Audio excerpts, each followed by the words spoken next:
Bueno, entonces vamos a la clase número 13, la historia de Dios con el diluvio. Siempre me gusta hacer referencia con la historia de Dios, porque el centro es Él. En cualquier pasaje de la Escritura, así a uno le parezca que como que es difícil vislumbrar su obrar aquí, digamos, en cualquier pasaje, ¿no?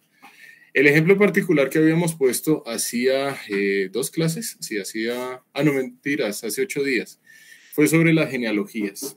Entonces, las genealogías tienen muchísimo significado de tipo cristológico. Siempre tengamos en mente que a la hora de acercarnos a cualquier texto de la Escritura, el centro es Él. Bueno, entonces habíamos visto hasta Génesis 6:9. La idea es continuar con el diluvio. Entonces, esto se le llama el diluvio parte 2. Para que, si Dios nos permite, dentro de 8 días, continuemos con la finalización de la historia de Dios con el diluvio. Después seguimos como un brochazo, pues, para estudiar la Torre de Babel y seguidamente la vida de Abraham. Pero realmente, pues, es la vida de Dios, bueno, la vida de Abraham respecto a Dios y también la historia de Dios con la Torre de Babel. Entonces, Génesis capítulo 6, versículos 10 y 11. Voy a pedirle a José que lea el versículo 10 y a Juan que lea el versículo 11. Listo, sí, señor. Dale. Génesis 6:10.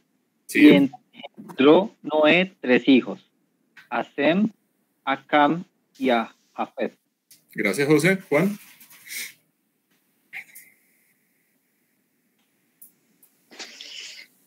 Y engendró Noé.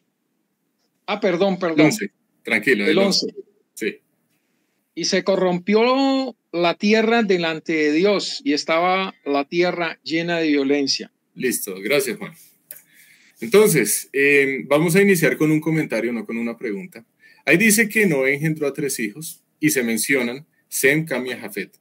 Pero resulta que el orden en el cual son mencionados no corresponde con sus edades. Eso es algo que uno podría como suponer en primera instancia, no es cierto. Y me baso en Génesis 9:24 y Génesis 10:21. Entonces resulta que Cam no es mayor que Jafet, Cam era el menor. Y eso es algo que ustedes también pueden explorar, ¿listo? Solamente es como manera de comentario para tener siempre cuidado frente a las suposiciones que uno puede tener a la hora de estudiar un texto. Ahora, el versículo 11. Resulta que ahí se nos dice que se corrompió la tierra. Entonces, ¿qué fue lo que ocurrió con la tierra? Pues se corrompió, como lo que dice aquí el texto. Ese término corrompió procede del hebreo tishahet, que procede de shahat. Shahat significa echar a perder o arruinar. ¿Echar a perder qué cosa? Entonces esa sería la pregunta. Si la tierra se corrompe, nosotros tenemos que tener un marco de referencia para poder establecer una comparación y decir, la tierra se corrompió respecto a qué se corrompió.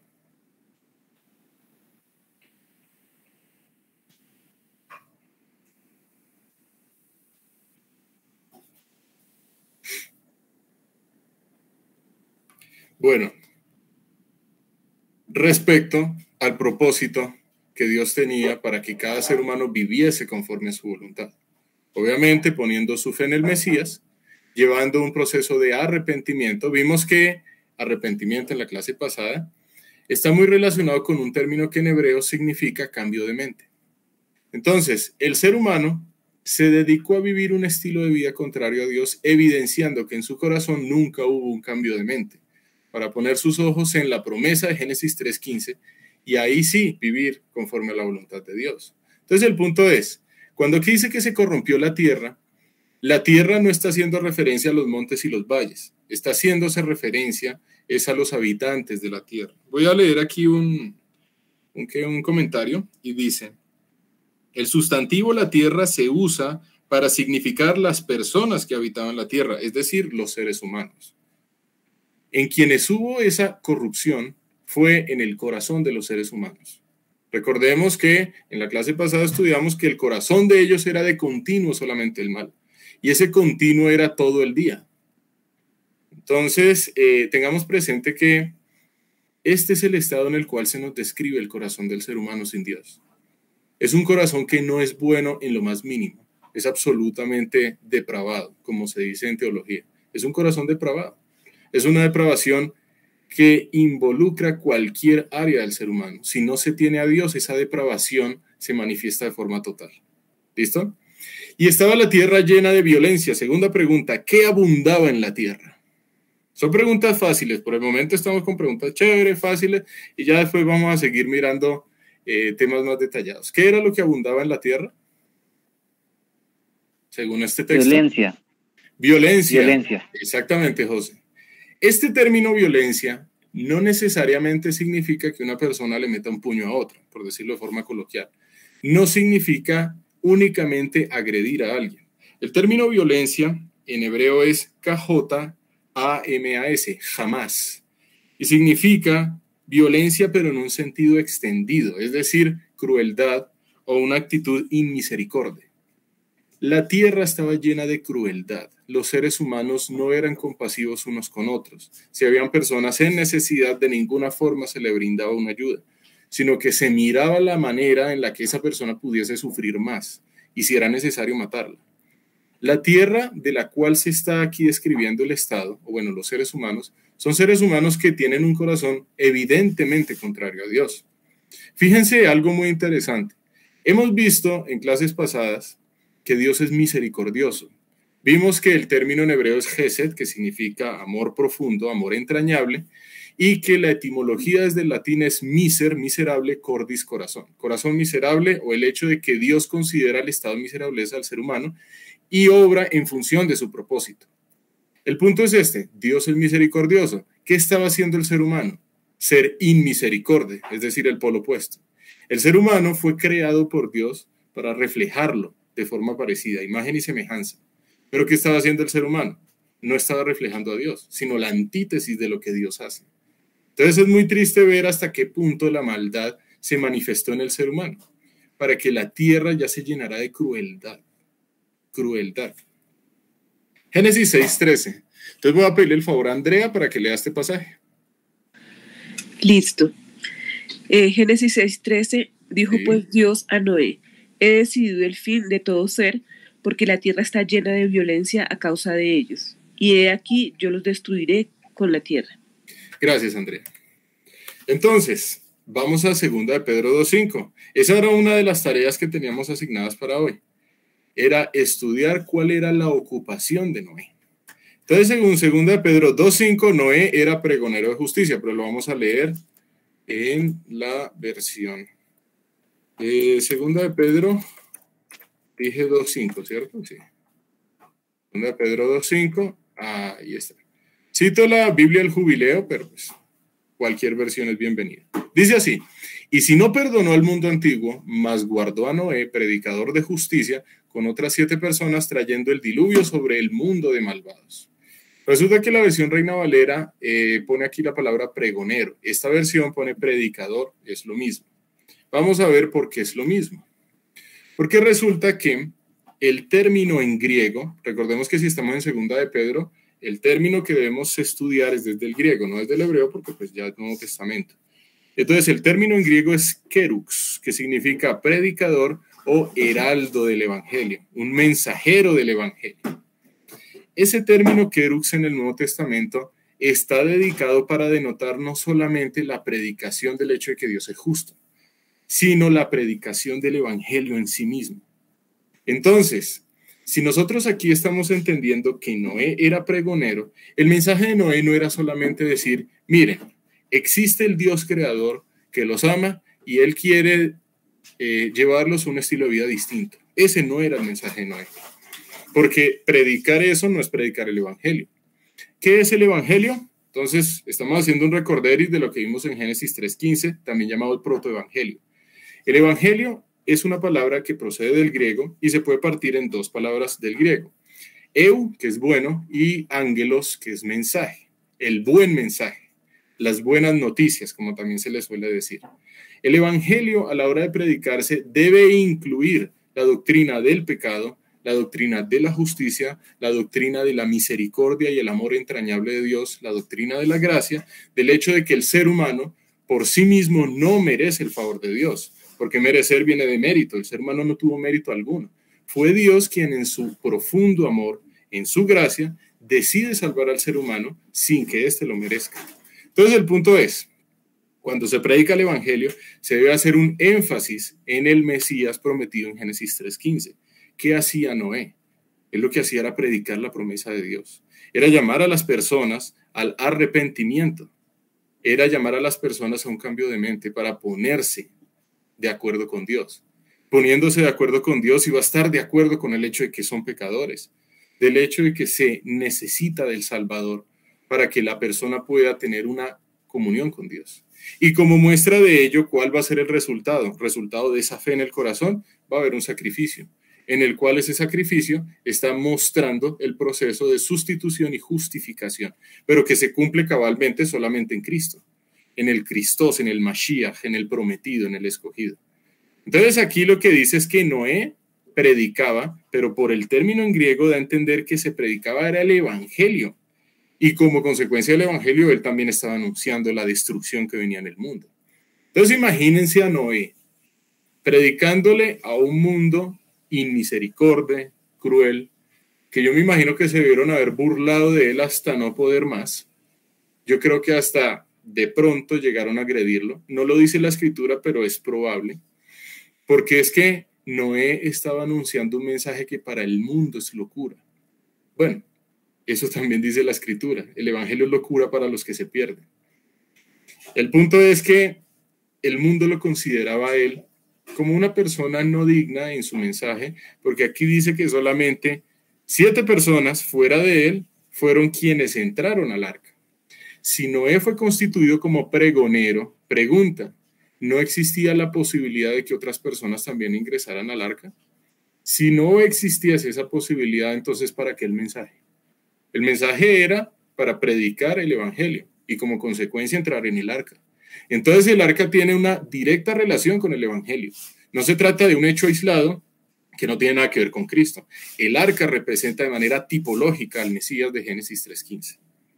Bueno, entonces, esto era algo bastante interesante. Estamos viendo la determinación que Dios tiene sobre todo ser, porque la tierra está llena de crueldad, de una actitud inmisericordia a causa de ellos. Fíjense que la causa está en el ser humano. No es que Dios esté complacido, ay, voy a traer el diluvio, celebremos. Dios no se complace en traerle destrucción al ser humano, pero como Dios es justo, Él trae juicio. El punto es que la razón por la que el juicio viene, aquí dice, a causa de ellos. Ahí no dice a causa de Dios, dice a causa de ellos mismos, de su obstinación en rechazar este mensaje. Dice, he aquí yo los destruiré con la tierra. Sigamos, Génesis 6, 14 al 16. Estos 3 versículos los vamos a hacer de forma expositiva porque la idea es presentar el modelo del arca a grandes rasgos. No vamos a entrar en mucho detalle. Para estudios bien detallados, ustedes pueden consultar en muchos institutos, sobre todo creacionistas, en los que se ha mirado el arca incluso desde sus características físicas, desde sus propiedades de estabilidad, su relación con la mecánica de fluidos. Eso es algo que ustedes pueden estudiar si así lo desean. ¿Alguien levantó la mano?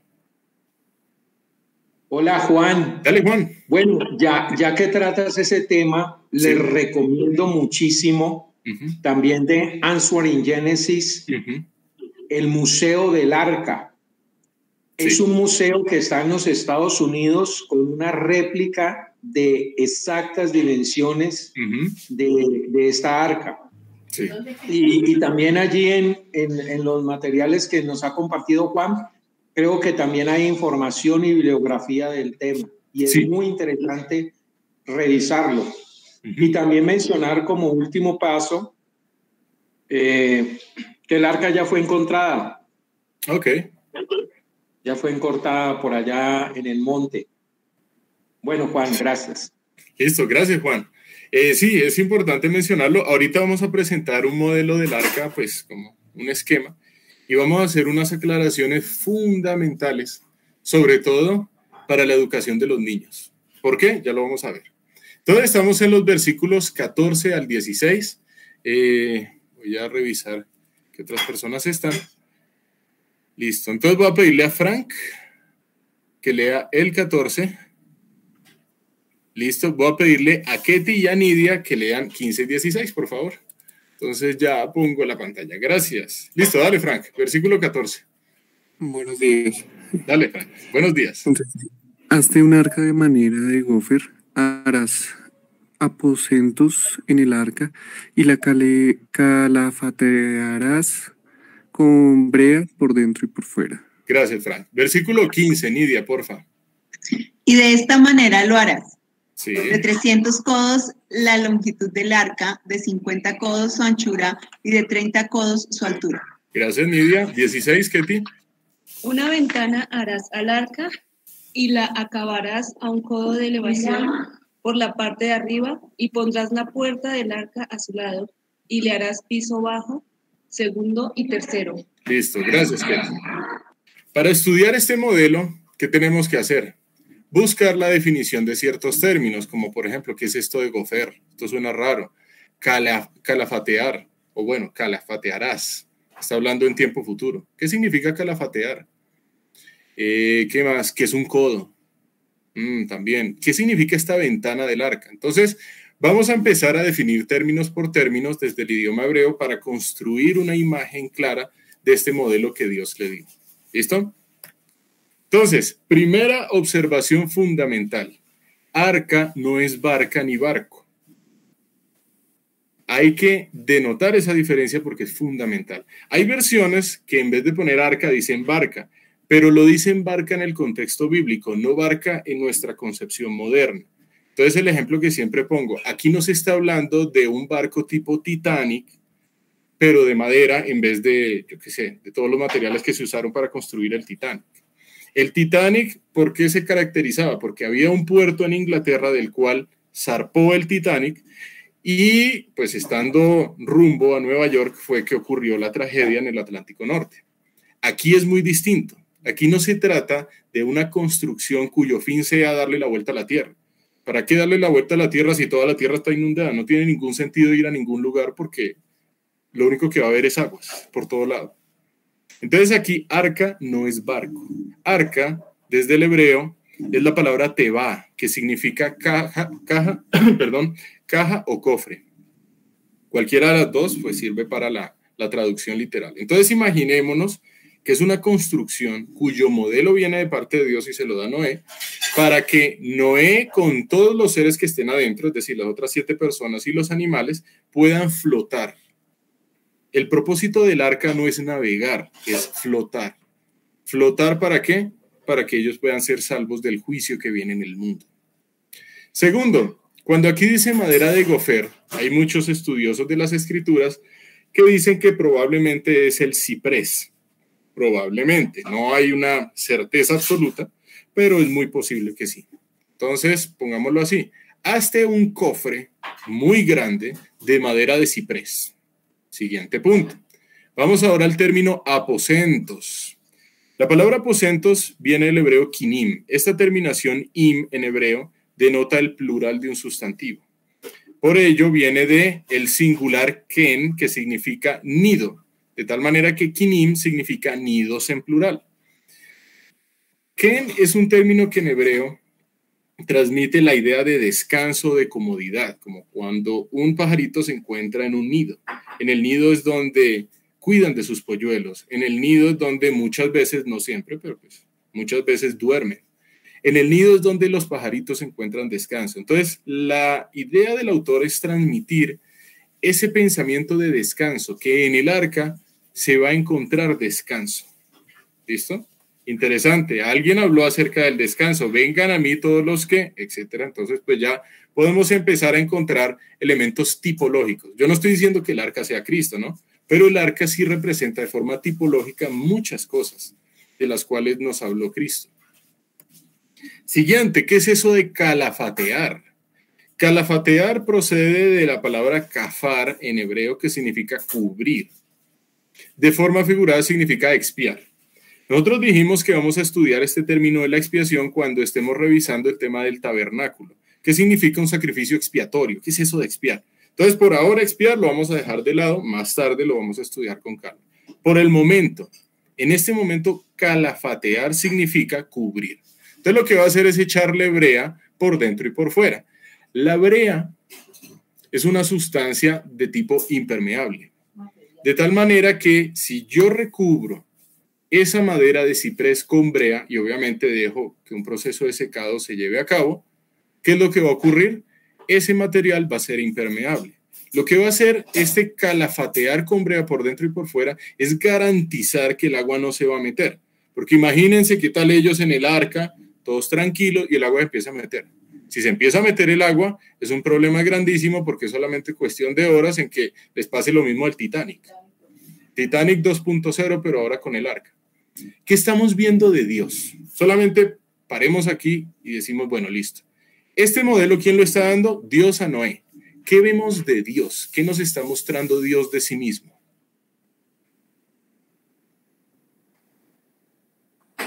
¿Alguien quiere participar?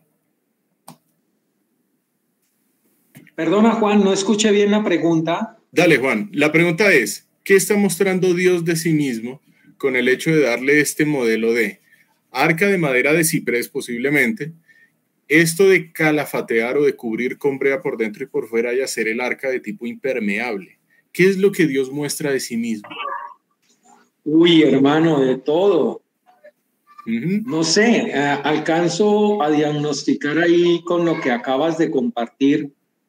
Sabiduría, bueno, conocimiento. Uh-huh. Dios todo lo conoce. Sí. Entendimiento, sabiduría, misericordia, amor. O sea, le está diciendo al hombre, incluso allí, tecnológicamente, cómo hacer las cosas en un futuro. Uh-huh. Cuando él deja esto por escrito, le está diciendo, mira, si tú construyes de aquí a mañana un barco o una barca, sea para quedarse quieto en un estado como fue el arca, tal como lo mencionaste asertivamente, o sea para navegar, tú necesitas impermeabilizarlo. Hay que hacerlo. Claro. No entrar el agua. Y las medidas tienen una razón de ser. Uh-huh. Eso no fue porque a Dios se le ocurrió a ver Tim Marín de dos, a ver cómo hacemos esto. No, hay unas, de pronto no hay tiempo para detallarlo, pero cada una de las medidas de las longitudes, la altura, tal como estaba, tienen una razón de ser. Uh-huh. Así de que eso es lo que yo considero que Dios ahí está mostrando. Listo, su misericordia, su amor, su sabiduría, su entendimiento y dándoselo al hombre. Y dándoselo al hombre. Estamos viendo cuán sabio es Dios, cuán misericordioso, porque recordemos, Noé era un pecador. Él también nació fuera del huerto. Cuando digo fuera del huerto es una manera figurada de decir, él también nació con una naturaleza caída que hacía que también Noé fuera propenso a estar pecando y por lo tanto la muerte se iba a manifestar en él. No estamos hablando de un ser bueno, porque aquí el único bueno es Dios. Desde que se dio la caída, recordemos que la muerte entró al mundo por un pecado. Eso está en Romanos capítulo 5, versículo 12. Y la muerte pasó a todos los hombres por cuanto todos pecaron. Así que estamos hablando de un hombre pecador al cual le alcanzó la gracia de Dios. No digo que le alcanzó en el sentido que sea limitada, sino que halló gracia, más bien corrijo, halló gracia delante de los ojos de Dios. Y es por la gracia de Dios que Él le está dando este diseño. Esto no fue que Noé se sentó en un momento, bueno, vamos a formular leyes de la mecánica de fluido. A mí me parece chéverísimo hacerlo 300 codos, la estabilidad, así me salvo. Eso no es. Aquí dice que quien está dando este modelo es Dios. Entonces, ¿qué tenía que hacer Noé? Simplemente construir o llevar a cabo ese modelo que Dios le está dando. Entonces, vemos la sabiduría de Dios, el cuidado que Dios tiene. Cómo Dios es fiel a sus promesas. Porque si el ser humano se acaba, ¿qué pasa con la promesa del Mesías? Ok, entonces aquí también estamos viendo la fidelidad de Dios. Ahora, vamos al versículo 15. De esta manera la harás, de 300 codos su longitud, 50 codos su anchura y 30 codos su altura. Resulta que esa palabra codo, según los estudiosos, la mayoría coinciden en que es una medida, es una unidad de medida de 45 centímetros. Como para nosotros hablar del metro, o en el sistema inglés hablar de la yarda, de la pulgada, del pie. Para nosotros en el sistema internacional hablar del metro. En estos tiempos, pues se podía entender en términos de la medida del codo. El codo, como lo dije antes, según la mayoría de estudiosos es alrededor de 45 centímetros. Hay otros que dicen que puede ser mayor de 50 centímetros. Si tomamos un burdo promedio, que vamos a darnos cuenta que es más o menos medio metro. Entonces, si nosotros hacemos las respectivas conversiones de 45 centímetros, ustedes pueden hacerlo con un factor de conversión, encontramos que el arca tenía 135 metros de largo, aproximadamente. Yo no digo que tiene que ser exactamente eso. Aproximadamente 22 metros de ancho y aproximadamente 13 metros de alto.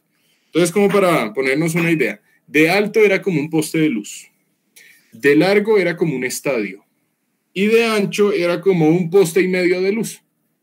Entonces, ¿qué es lo que nos muestra el texto? Esto no era chiquitico, era de una longitud considerable.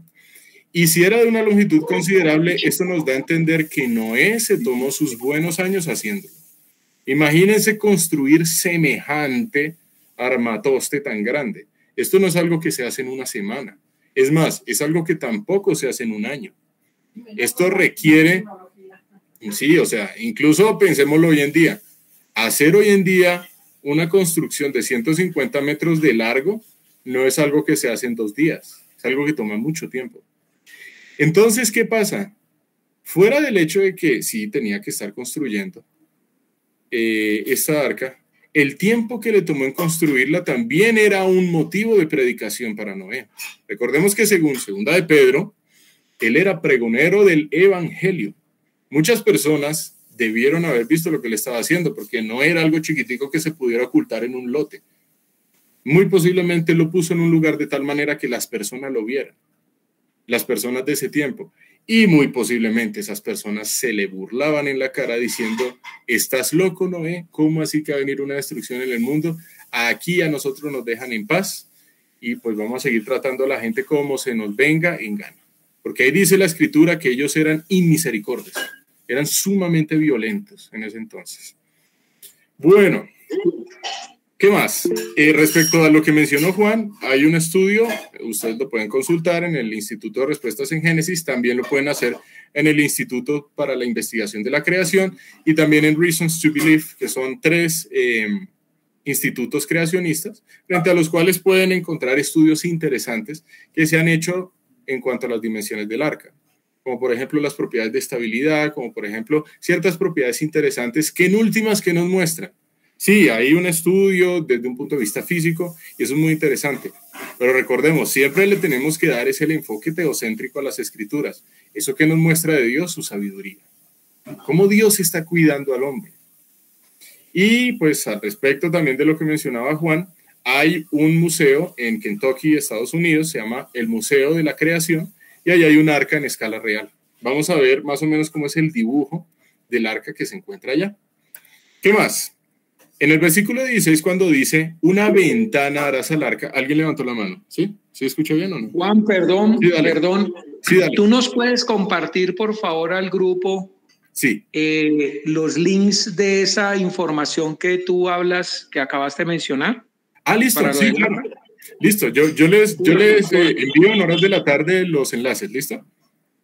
Y una preguntita. Hablaste del tiempo en el que Noé tardó construyendo la barca, me imagino, el arca, perdón, en ayuda me imagino, con su familia, ¿no? Posiblemente. Sí. ¿Hay evidencia allí de cuánto tiempo tardó?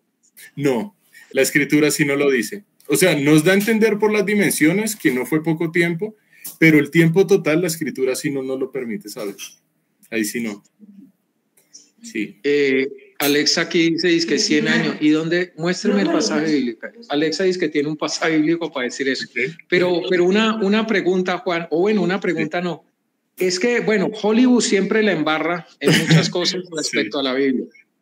En la película esa Noé, hay que tener claro, y eso hace parte de nuestra apologética. Sí. Pues muestran algo muy poético, muy tal vez muy romántico, en que unos seres angelicales como medio diablescos ayudaron a Noé a construir semejante construcción. Sí.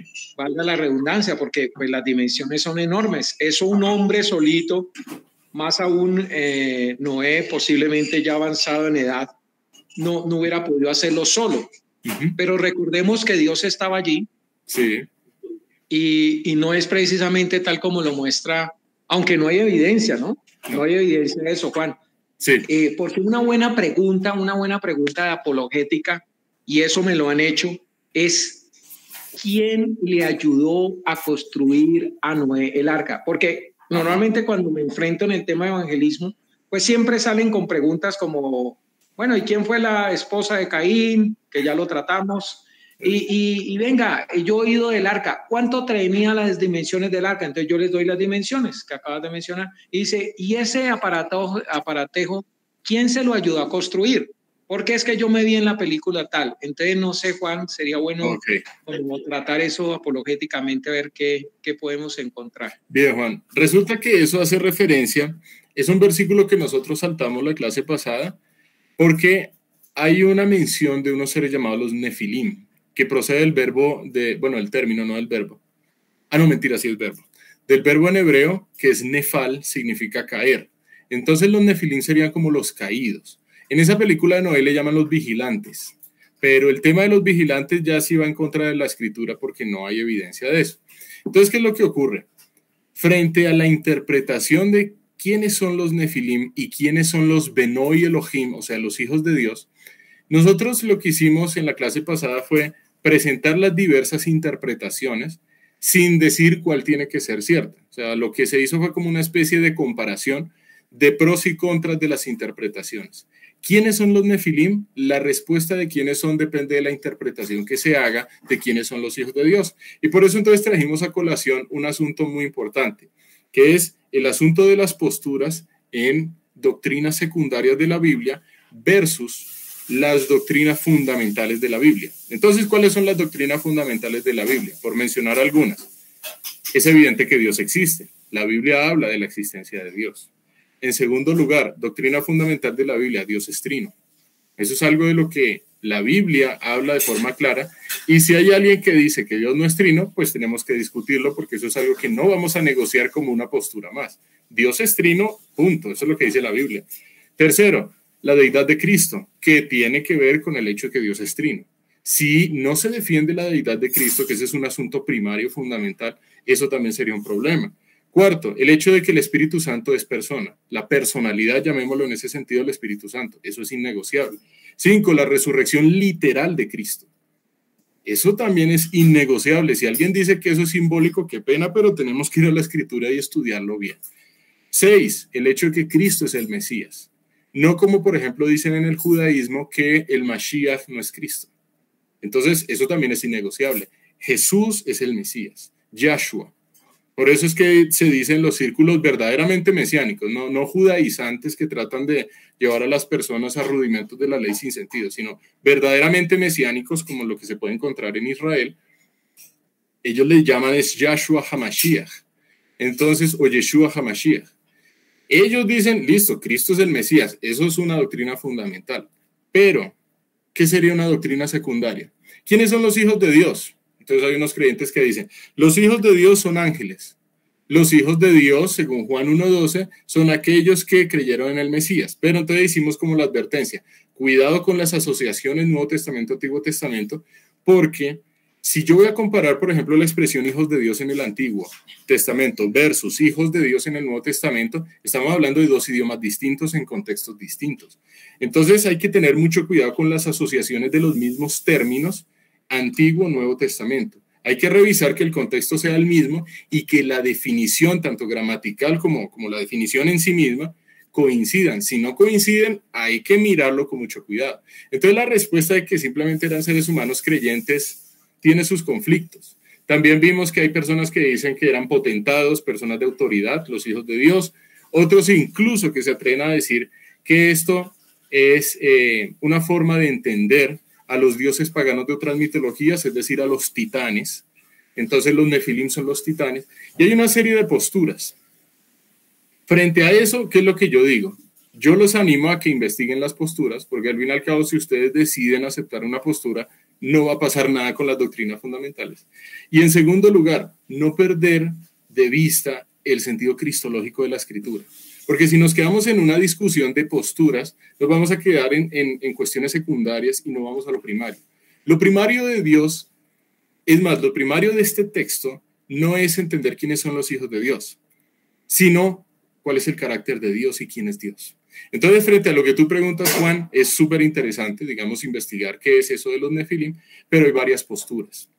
Solo que en ninguna parte de la escritura dice que esos nefilim hayan sido ayudantes de Noé. Eso sí no lo dice la escritura. Ya eso es una suposición, como por ejemplo, en la película de Noé, Tubal-Caín, hijo de Lamec, de Lamec con Sila, creo que era con Sila, entró al arca. Y uno dice, pero ¿cómo así? O sea, la Biblia dice que solamente entraron 8 personas. Sí, pero también entró Tubal-Caín y había una que no estaba casada. Entonces Tubal-Caín llegó y... O sea, hay una serie de cosas que sí se salen. Entonces, es interesante lo que tú preguntas. Lo que tú puedes decirles es, ese es un tema que podemos estudiar con más calma, pero Dios otorgó un plazo de 120 años para que el ser humano se convirtiera. ¿Cuántos de esos 120 años fueron usados por Noé para construir esta arca? No sabemos. Esa sí es la cuestión de la que la Biblia sí no nos arroja información a ciencia cierta. Bueno, entonces, retomemos el tema de la ventana. Ventana es zohar en hebreo, que significa luz de mediodía o tragaluz. Entonces hay un tragaluz en la parte de arriba del arca, porque pues si no hay un tragaluz, ¿por dónde entra la luz al arca? Sí era necesaria también la iluminación. Este es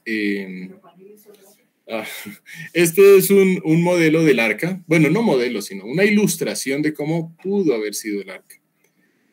Esta ilustración lo que nos da a entender es un largo, un ancho y un alto que coincide con las medidas previas. Aquí tenemos el zohar o el tragaluz en la parte de arriba. Aquí nosotros también tenemos los kinim, los aposentos que había dentro del arca. Y lo que podemos observar es lo siguiente. Recordemos que toda el arca estaba recubierta con brea para hacerla impermeable. Eso era importantísimo. Y en segunda instancia, aquí viene el asunto de la enseñanza a los niños en especial. Resulta que cuando se les enseña a los niños la historia de Noé, muchas veces se usan dibujos tipo caricatura, como si Noé fuera un personaje de los dibujos animados, y cuando entran los conejitos, entonces entró Bugs Bunny. Cuando entran los patos, entonces entró el pato Lucas. Cuando entraron los lobos, entonces entró Goofy. Si así se le enseña a los niños, indirectamente se les está diciendo, mira, lo que te estoy enseñando es mito. Eso no es cierto. Tú sabes que los dibujos animados no son ciertos, pero pues tú te puedes entretener con ellos. Hay que tener mucho cuidado, y lo digo, sobre todo en la enseñanza de nuevas generaciones respecto a esta historia del arca. Porque lo que va a suceder con el paso de los años es que si no se les da un fundamento fuerte, si no se les enseña que Génesis está mostrando historia y no mitología, como yo pensaba, yo era de los que juraba que esto era mito, por la gracia de Dios ya no estoy allá. El punto es, si se les enseña así, en un tiempo se van a enfrentar en su bachillerato, en su universidad, con la teoría evolutiva, con el uniformitarismo, que dice que todas las cosas han sido igual al paso del tiempo, es decir, que se puede hablar de eras geológicas, del Triásico, del Jurásico, y que esto es puro mito. Entonces tengan mucho cuidado, quienes son papás, quienes tienen hijos pequeños, en enseñar que Génesis es historia, no que Génesis es un mito.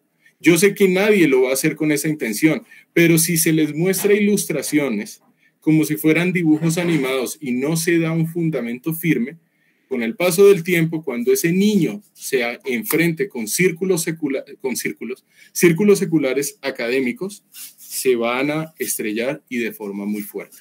Siempre tengamos eso en mente. Esto no es mitología, esto es historia. El autor nos está contando algo que sucedió de manera literal. Hubo una inundación de carácter mundial. ¿Listo? Génesis 6, 17. Entonces voy a revisar, no sé si se me ha pasado pedirle el favor a alguien. Creo que ya todos leímos, sí. Bueno, entonces lo voy a leer. Dice así: he aquí yo traigo un diluvio de agua sobre la tierra para destruir toda carne en que haya espíritu de vida debajo del cielo. Todo lo que hay en la tierra morirá. Esta es la determinación de Dios. ¿Qué va a traer Dios? Aquí dice diluvio de aguas. Interesante que se especifica de aguas, ¿no? Diluvio de aguas sobre la tierra. Segunda. Resulta que el término diluvio en hebreo es mabul, que significa mar celestial, pero mar celestial de tal manera que se da a entender es un cataclismo en la tierra. Lo que muestra las escrituras es que toda esta sedimentación de capas geológicas y todo esto que ocurrió fue en un corto tiempo, a diferencia de lo que dice las personas seculares, que rechazan lo que dice la escritura. Ellos dicen que es un proceso de millones de años, e incluso miles de millones de años, mientras que la escritura lo que dice es que este proceso de sedimentación se dio de forma cataclísmica, en muy poco tiempo, a partir del diluvio. Entonces, en horas de la tarde yo les comparto más referencias para que ustedes, digamos, investiguen más temas. Ahora, vamos a hacer el siguiente ejercicio. Supongamos que ustedes viajaron en el tiempo y se encuentran con el Juan David del pasado de hace unos años, cuando yo no había sido rescatado por el Señor. Y yo les digo a ustedes, ese Juan David les dice a ustedes, muéstrenme según Génesis 6:17 que el diluvio es de carácter universal. Porque, es decir, hoy en día existen inundaciones en ciertos lugares de la tierra. Y yo les creería si ustedes me hablan de un diluvio local. Ustedes han visto inundaciones, claro, todos hemos visto inundaciones en los noticieros y eso pasa cada rato. Entonces, ¿por qué no este diluvio es de carácter local? ¿Qué le dirían a ese Juan David de ese entonces según Génesis 6:17? ¿Cómo le argumentamos? Según esto, ¿por qué el diluvio es universal? ¿Por qué no es local y ya?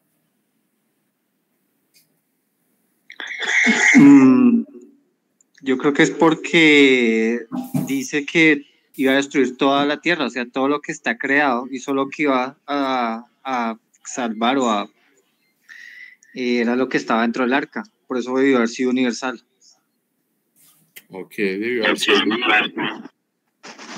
Juan, ahí lo dice, tal como lo refería el compañero, no vi quién habló, pero ahí dice, traigo un diluvio de agua sobre la tierra. Sobre la tierra. Y destruir toda carne que haya debajo del cielo. Todo lo que hay en la tierra morirá. Entonces no podemos decir, no, es que eso era ahí en la ciudad o en el terreno donde vivía Noé y sus alrededores. Fue absolutamente todo. Todo, ok. Habría que revisar la palabra hebrea de todo, que es todo. Listo. No sé si la tienes ahí. Podemos hacerlo, claro. Ahorita habló José, ¿cierto? ¿Sí? O Frank. Es que no identifiqué bien la voz. Qué pena con ustedes. ¿Ahorita quién habló? ¿Antes de Juan? José. José. Ah, sí, José. Listo. Entonces, José hizo el apunte del diluvio. Según este texto, descrito es sobre la tierra, pero sobre la tierra entendido como la totalidad. Juan también hace énfasis en eso. Aquí dice toda carne, todo lo que hay en la tierra. Entonces, podemos ir ahorita al texto en hebreo, pero ¿alguien más fue a participar? No vi quién levantó la mano. Yo, Nidia. Dale, Nidia. Después de la explicación, o sea, sí, ya que nos explicó y nos dice, ahora argumenten, entonces, pues, me parece súper importante que antes de, bueno, uno, tener la humildad cuando no sé, decir no sé. Y me parece que eso es válido. Sí, claro. Dios es Dios y reconocer que lo que dice la Biblia es y ya. Pero segundo, ya que estamos estudiando y estamos escuchando lo que estás diciendo, entonces ir al significado de las palabras. Entonces, si dices diluvio, y finalmente allá está entre paréntesis cataclismo, yo encuentro en cataclismo que es un fenómeno a nivel del planeta, ¿ya? Entonces, la manera en que en este momento yo lo haría de defender es decir, bueno, ¿cómo lo sé?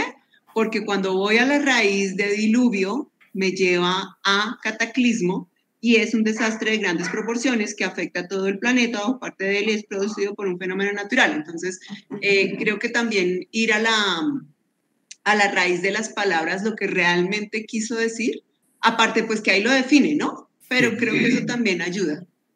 Listo. Gracias, Nidia. Entonces, vamos a la raíz. ya retomo lo que dijeron Nidia, José y Juan. ¿Alguien levantó la mano? No sé, ¿sí? No. Bien, entonces, argumento número 1. Si el diluvio hubiera sido local, el pasaje anterior que estudiamos no tendría ningún sentido. ¿Para qué construir semejante armatoste de 150 metros por 22 por 13 si yo simplemente me puedo mover a una tierra donde no va a haber esta inundación? No tendría ningún sentido.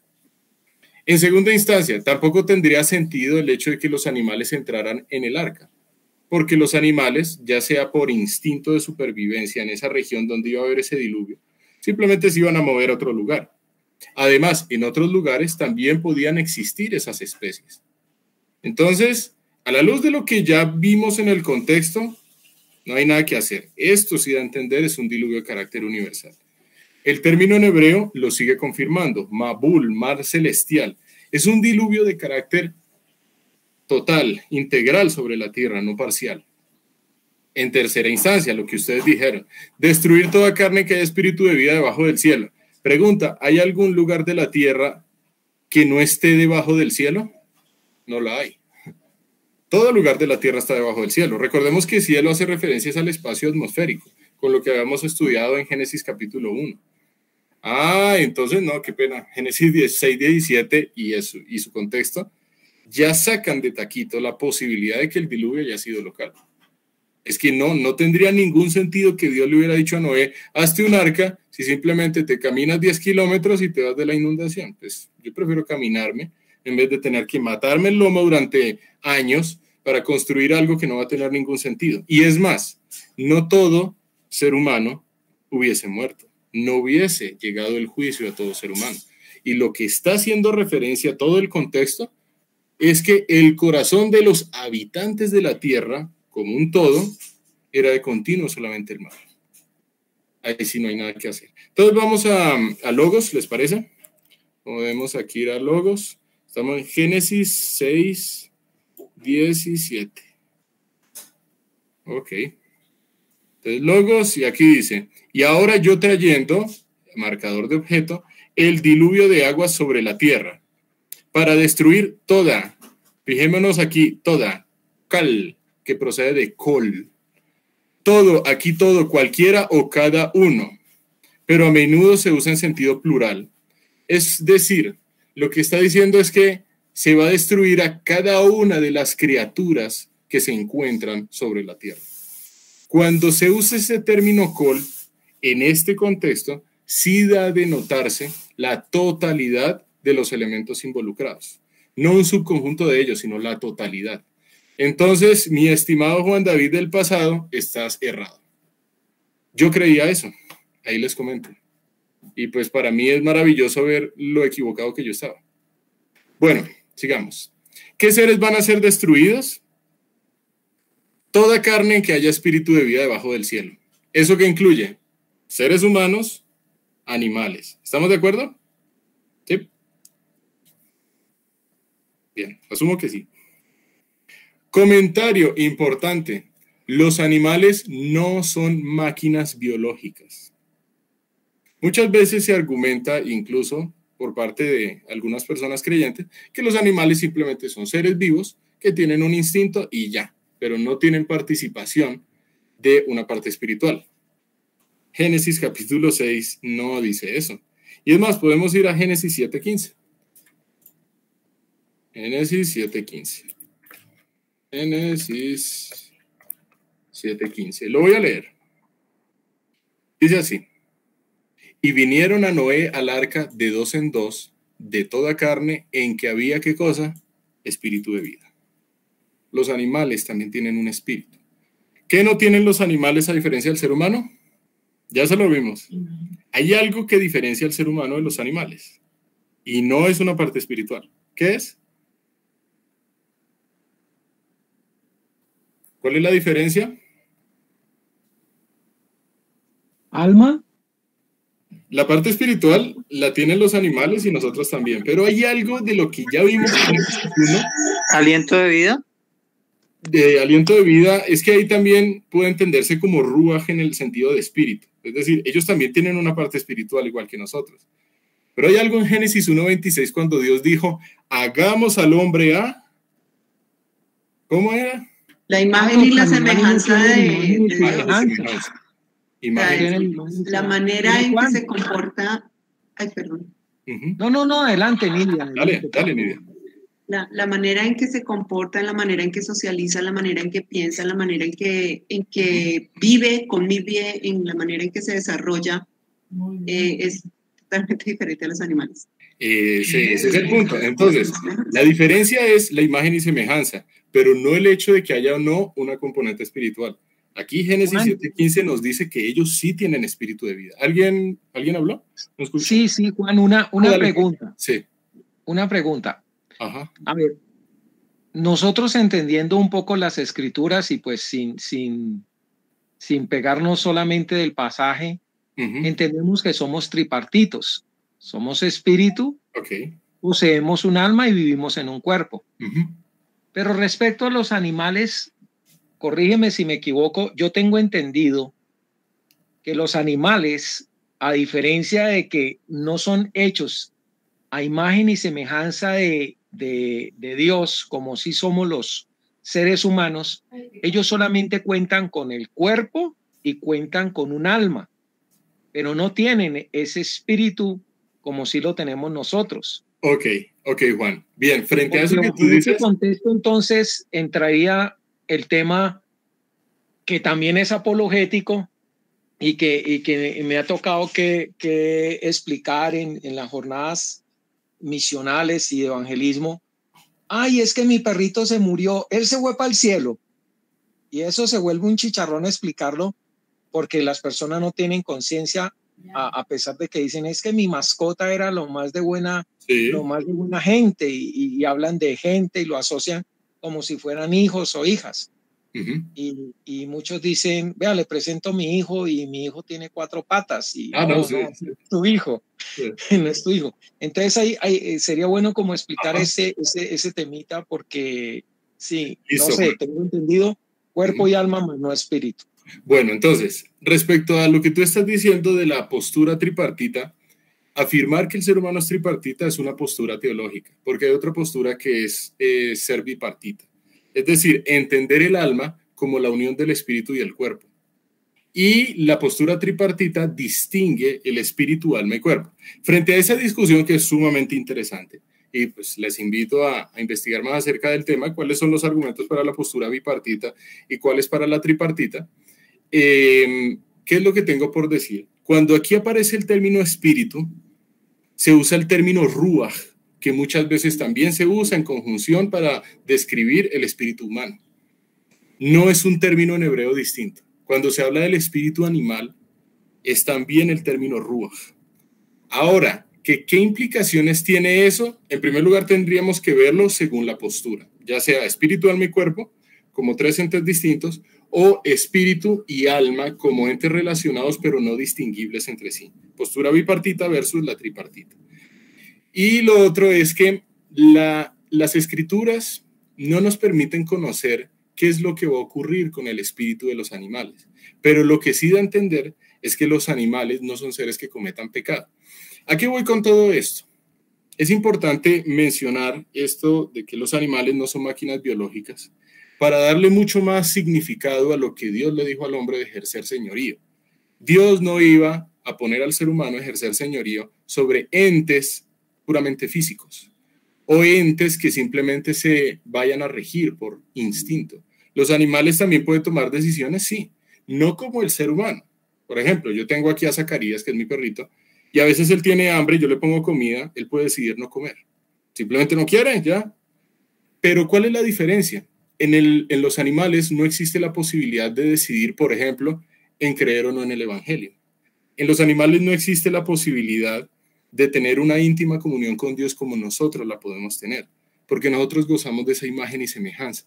Entonces es importante recalcar esto para entender de forma más integral el hecho de que Dios nos puso como señores en la tierra sobre seres que tienen una componente espiritual, que son los animales, y por lo tanto son seres que se deben valorar.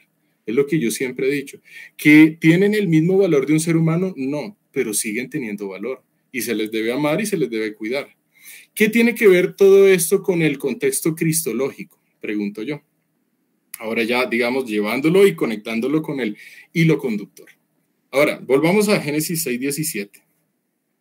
Esto, ¿por qué Dios me está diciendo que va a destruir toda carne que haya espíritu de vida debajo del cielo? Es decir, ¿por qué los animales tienen que llevar del bulto de lo que hizo el ser humano? Si los animales quisieron, los animales entonces se pusieron a vivir un estilo de vida cruel. Sí, en la naturaleza hay crueldad, pero no es una crueldad que provenga de una actitud de rebelión contra Dios, sino de una actitud simplemente heredado, no digo heredado, sino transmitido por las malas decisiones del ser humano. Si el Señor cae, ¿qué va a pasar con todo aquello que se gobierna? Pues también va a quedar en un estado caído.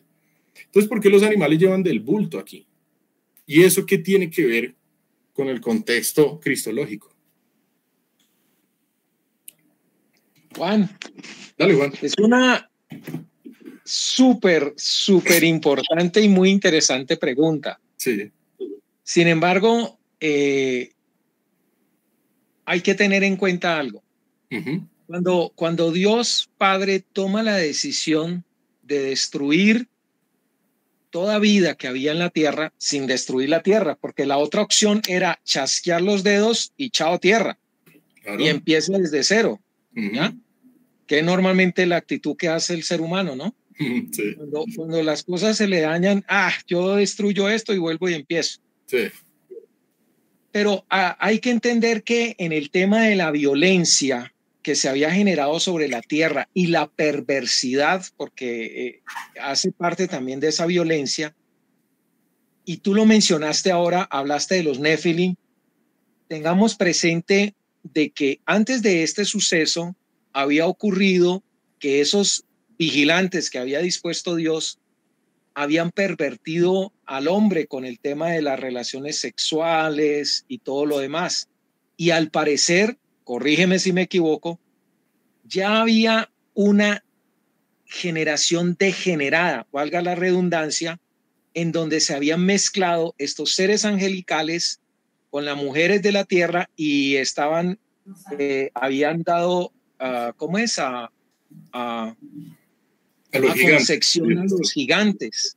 A los gigantes. Dale, sigue hablando, es que tengo que conectar el computador.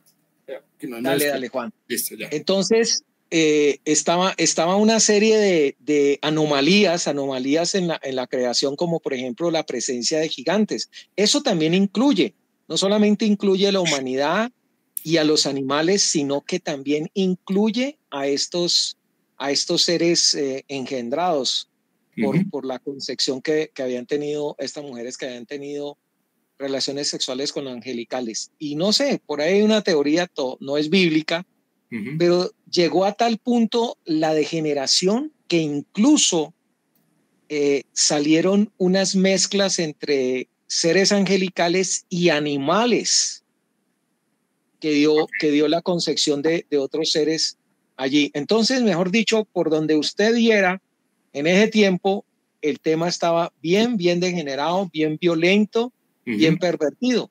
Entonces el Señor por eso decide y lo deja escrito acá: todo lo que hay en la tierra morirá. La pregunta, y tú lo dijiste ahora, hiciste el análisis de la palabra todo, es importante tenerla en cuenta porque ahí está incluyendo no solamente los demás seres, aparte de Noé y su familia, sino los animales y todo ser por ahí que se haya filtrado y se haya pervertido.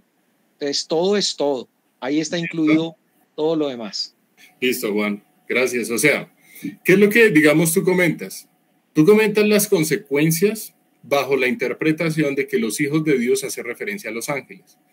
Entonces, lo que nosotros habíamos dicho en la clase pasada es que todas las interpretaciones tienen puntos a favor y tienen puntos en contra. Un punto a favor de esa interpretación de la que tú mencionas es que hay contextos en el Antiguo Testamento en los cuales Beno y Elohim, bueno, la mayoría de contextos, hace referencias a seres espirituales. Pero entonces si nosotros vamos a Mateo, allá en Mateo se nos menciona que no hay reproducción de forma implícita, no de forma explícita.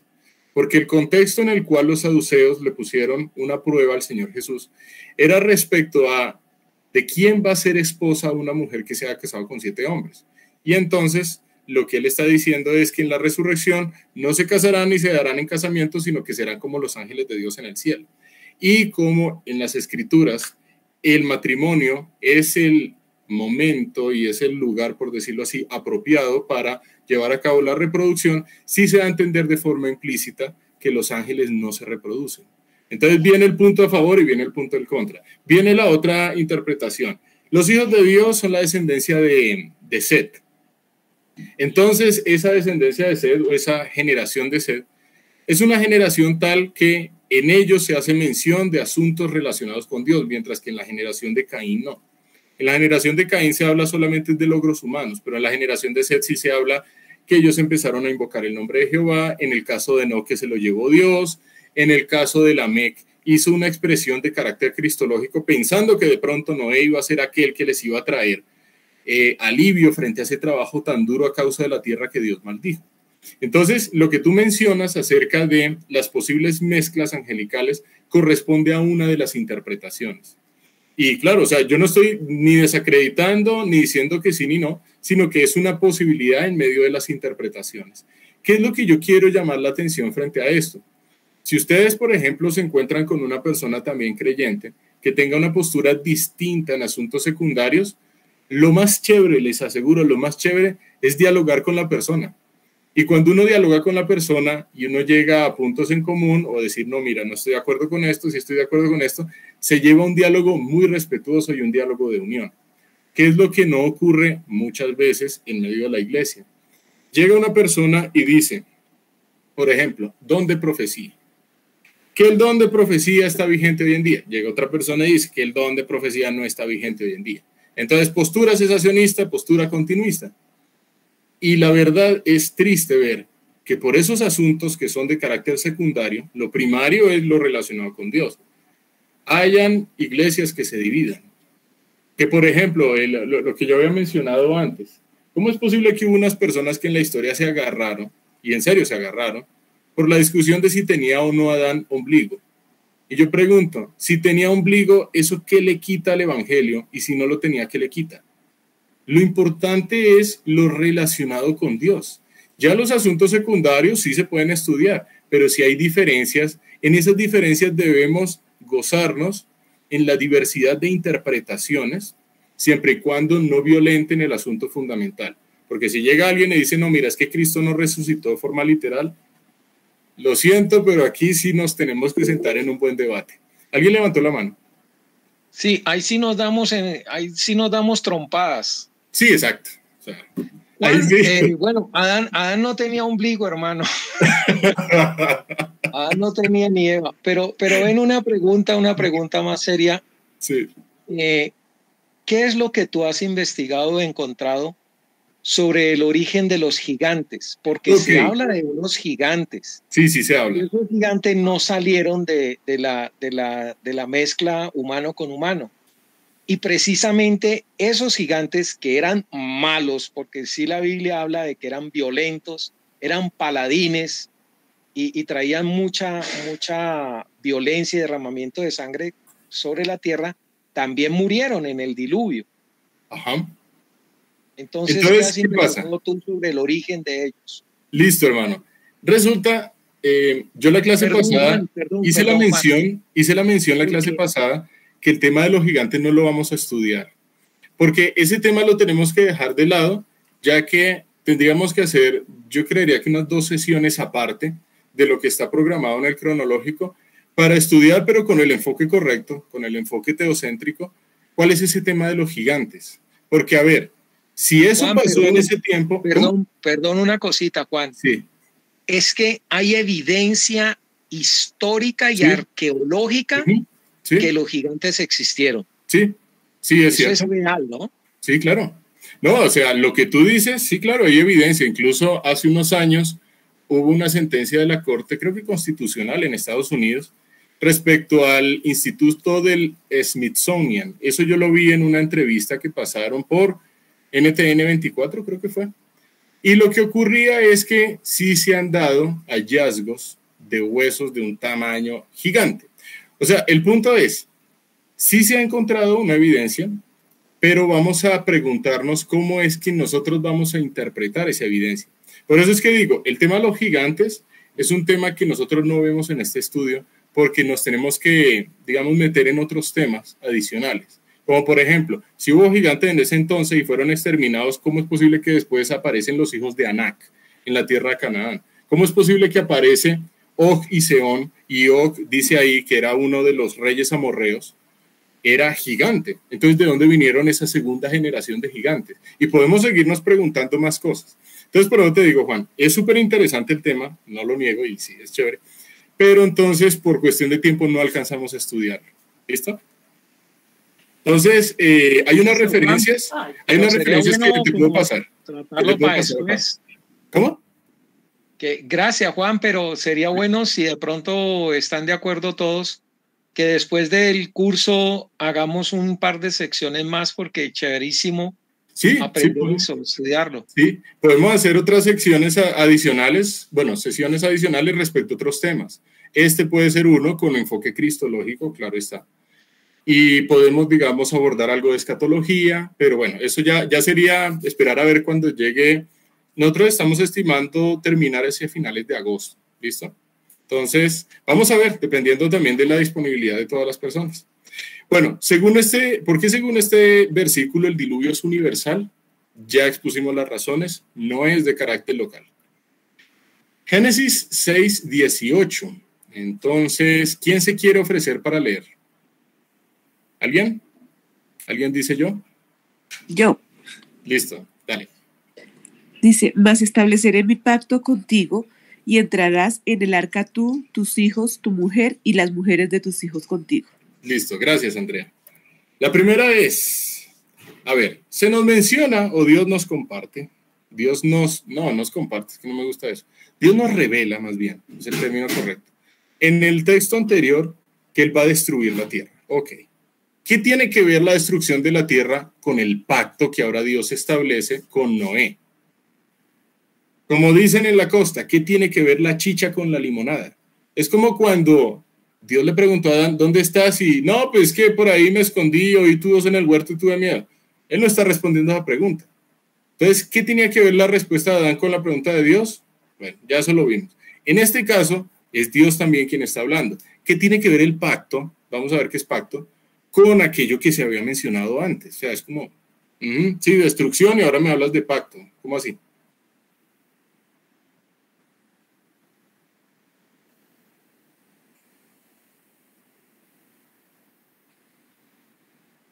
Fíjense una cosa, versión Reina Valera, más sin tilde. Esto ya lo hemos visto de forma reiterada, ¿no? En la versión Reina Valera. En otras versiones puede traducirse como y, porque ahí aparece la conjunción fue en hebreo. Entonces, y estableceré mi pacto. Pero, ¿qué es lo que quiere mostrar el versículo 18? Lo que siempre hemos dicho, una contraposición a lo que iba a ocurrir en el versículo 17. Recordemos que Noé no era digno de ser salvo. La razón por la que él digamos, es salvo a través del modelo del arca que Dios le está proveyendo a él de forma tipológica de Cristo, es porque él halló el favor delante de los ojos de Dios. Pero si él hubiese merecido ser salvo, no tenía ningún sentido hablar de gracia de Dios hacia Noé. Entonces aquí cuando se dice, más estableceré mi pacto contigo, el establecimiento de este pacto va en matrimonio, por decirlo así, con el concepto de la gracia. El pacto, berit en hebreo, o alianza o acuerdo, es algo que Dios está estableciendo, y fíjense, ahí no dice, mas estableceremos, o tú y yo, Noé, vamos a establecer juntos un pacto. Quien está estableciendo el pacto es Dios y solo Dios, y quien es el beneficiario de ese pacto es Noé y las personas que entran al arca. Entonces, ¿qué es el pacto? Aquí no aparece definido. Aquí solamente se está haciendo mención de esa alianza a través de la cual está contemplado el entrar al arca. Entonces, pongámoslo así, el pacto, según este versículo, es una alianza que va, mejor dicho, en matrimonio con la gracia, a través de la cual él y su familia van a ser beneficiados en no sufrir el juicio que Dios iba a traer en la tierra. Eso es.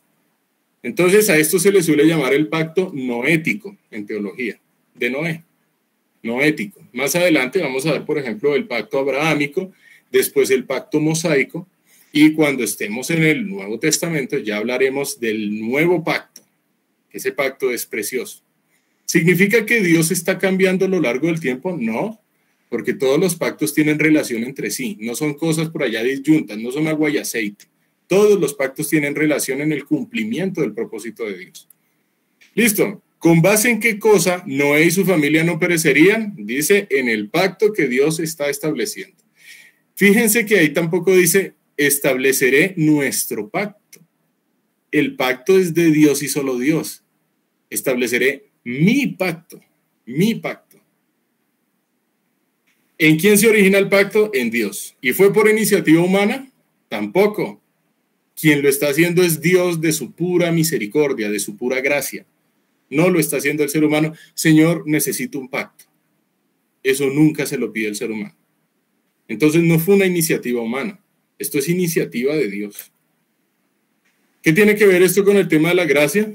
Es que el pacto no tiene sentido sin la gracia. Y la gracia adquiere sentido es en el pacto. Recordemos, pacto es alianza, beit o acuerdo. Génesis 6, 19 al 21. Entonces, voy a pedirle, sí, vamos otra vez a turnarnos. Entonces, el versículo 19 que lo lea José, el versículo 20 que lo lea Nidia, el versículo 21 Ketty. ¿Listo? Juan, es muy interesante una cosa que acabas de decir. Sí. Y es que no es el hombre, no es la humanidad, bueno, hombre y mujer, Ajá. quien hace pactos con Dios. Porque hay gente, y es un evangelio erróneo, cuando dice, no, venga, pacte con Dios, traiga su ofrenda, traiga su dinero y haga un pacto con Dios. No, tú lo mencionaste, hay un pacto abrahámico,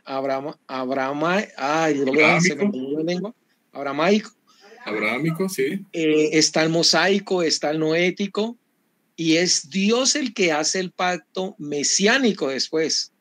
Entonces no es ninguna, o sea, no hay un sustento para decir que la humanidad puede hacer un pacto con Dios. Es Dios mismo el que hace los pactos.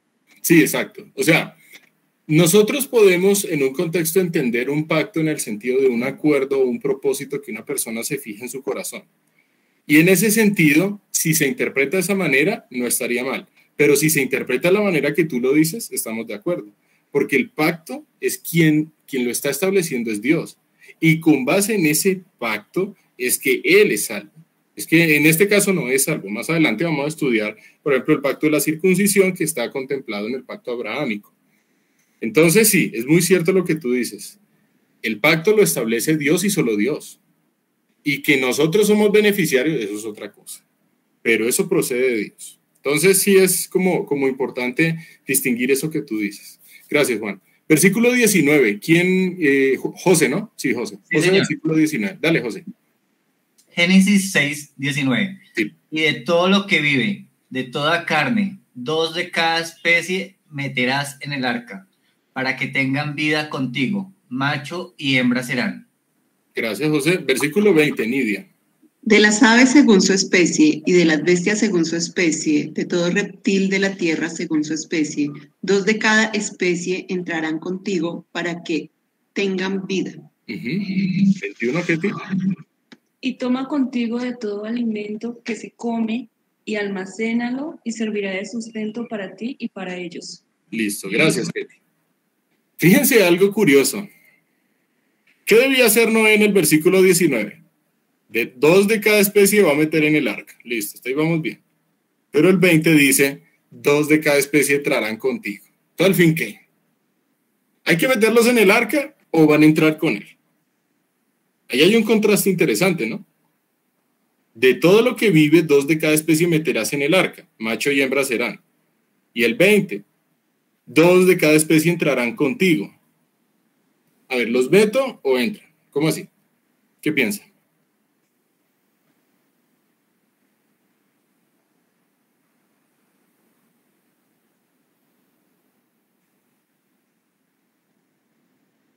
Bueno, hay que aceptar que la pregunta está pesadita.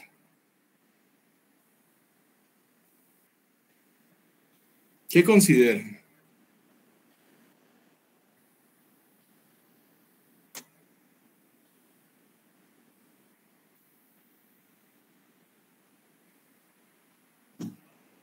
Bien. Mientras aquí respondo un...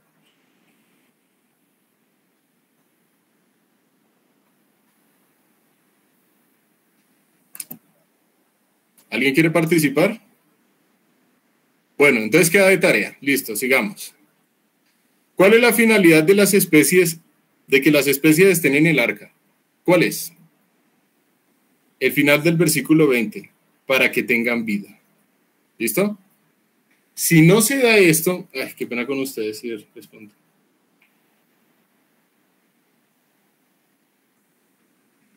Si no se da esto en el versículo 20, entonces, ¿qué va a pasar con las especies? Va a haber una extinción masiva.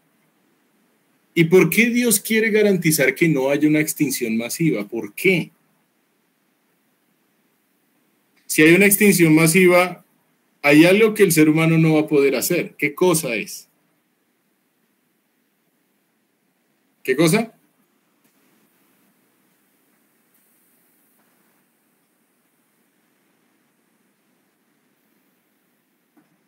¿Me fui? No, no me fui. De pronto cumplir lo que decía en Génesis por la labor que tenía el hombre, que Dios le dio al hombre en el principio. Sí. Con El respecto a tema los es, animales. de acuerdo, Frank. El tema es, si las especies perecen, ¿cómo va a ejercer el hombre señorío? Y el señorío, para que el hombre lo vaya a ejercer, en últimas es para que el hombre entienda el señorío universal y absoluto de Dios. Los animales también nos enseñan, al ejercer el propósito de Dios, nosotros también conocemos de Dios. Si entendemos cómo se ejerce un señorío con los animales, podemos entender, en cierta medida, ese señorío perfecto de Dios con nosotros. Claro, no va a ser igual, porque el señorío de Dios es perfecto. El de nosotros hoy en día no es nada perfecto. ¿Listo? Entonces, Dios está garantizando que su propósito siga en pie, salvando a las especies. No es únicamente salvar a los animales por salvarlos, que eso es importante, porque, vuelvo y recalco, los animales son seres creados por Dios. ¿Y qué tenemos en común ellos y nosotros? Tenemos el mismo creador. Así que los animales tienen mucho valor también. Pero el punto es que, además, Dios está preservando la vida de los animales para que la continuidad del propósito de Dios se esté dando. Si estos animales perecen, ¿cómo se va a ejercer el señorío? No se puede. Para responder a la pregunta anterior, cuando aquí dice 2 de cada especie meterás en el arca, la idea que no se nos debe venir a la cabeza es no ir tratando de empujar un rinoceronte para que entre. Esa no es la idea que quiere transmitir el autor. ¿Listo? ¿Eso cómo lo sabemos? Pues haciendo la comparación del versículo 19 y 20. Cuando aquí dice meterás, implica entrar con él. No implica estarlo arriando y ponerle un lazo para tratar de que entre. Eso no es. ¿Listo?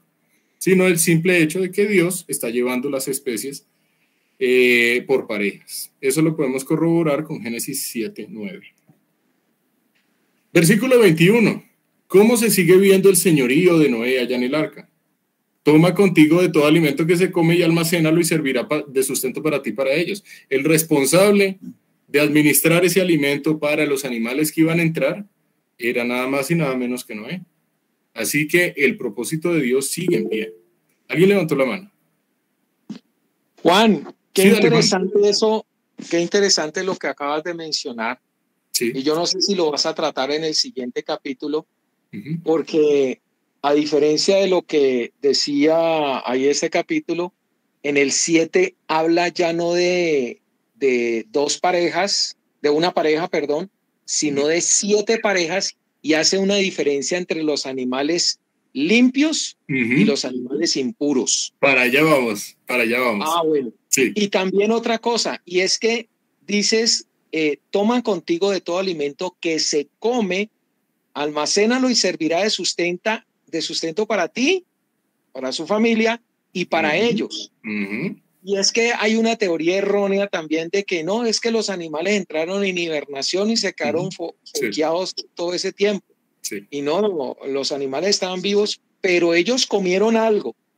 Y pues yo no me imagino dándole el ternero al león para que se comiera el león el ternero y entonces nos quedamos sin ternero en la creación, no. Exactamente. ¿Qué comieron? La pregunta es, ¿qué comieron, Juan? Por ejemplo, los animales salvajes, los carnívoros. Muy ¿Qué bien. comieron?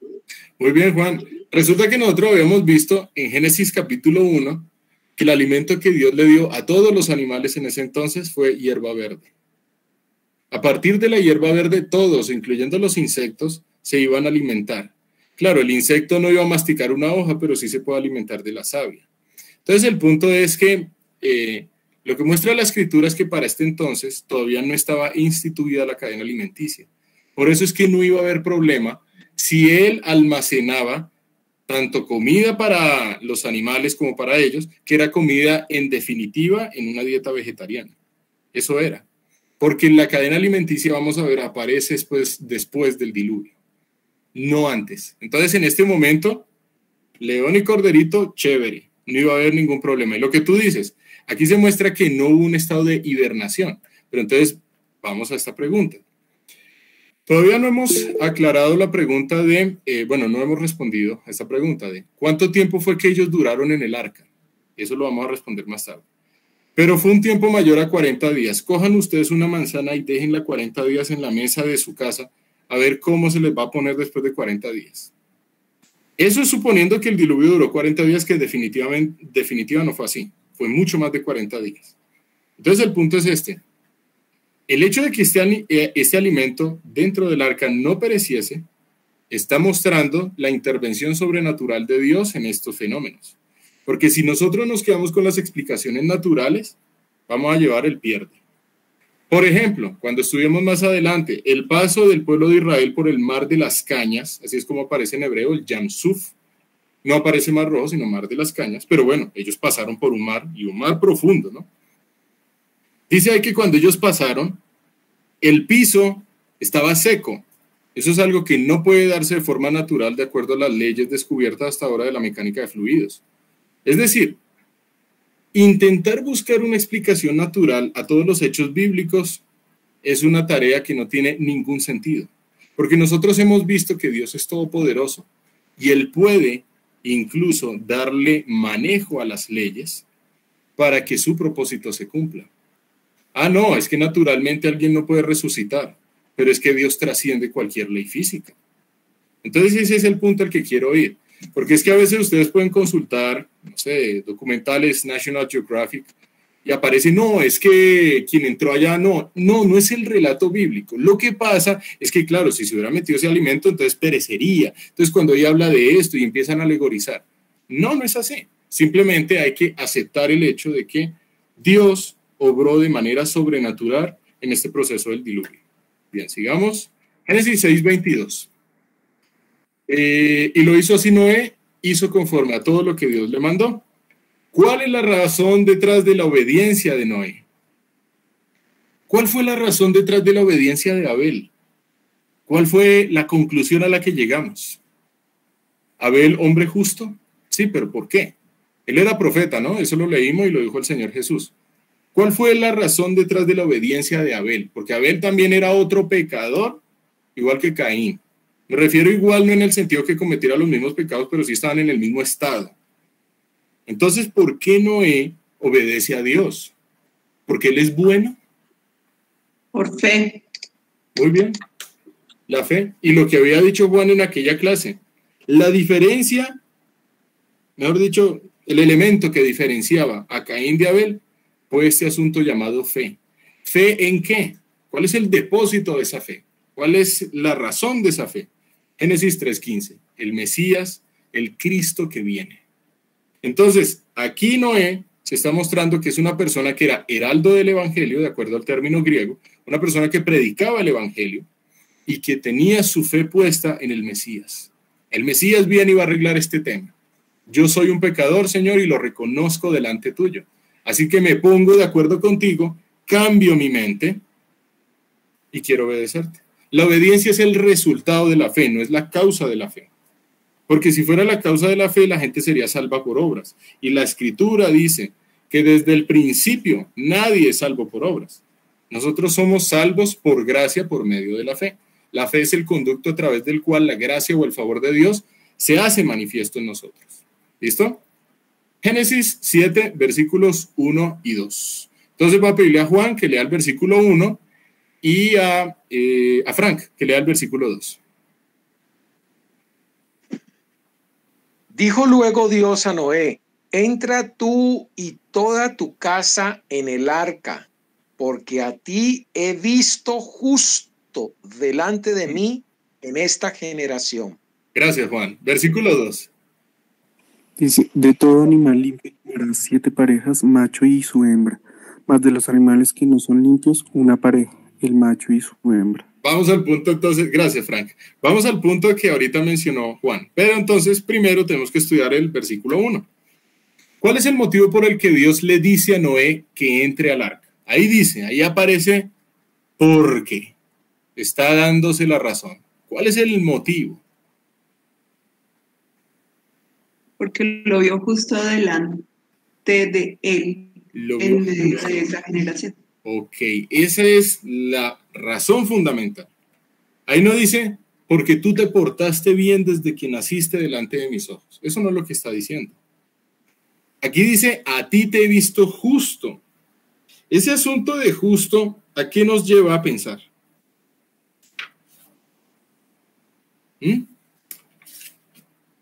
El asunto de justo, ¿qué está demostrando?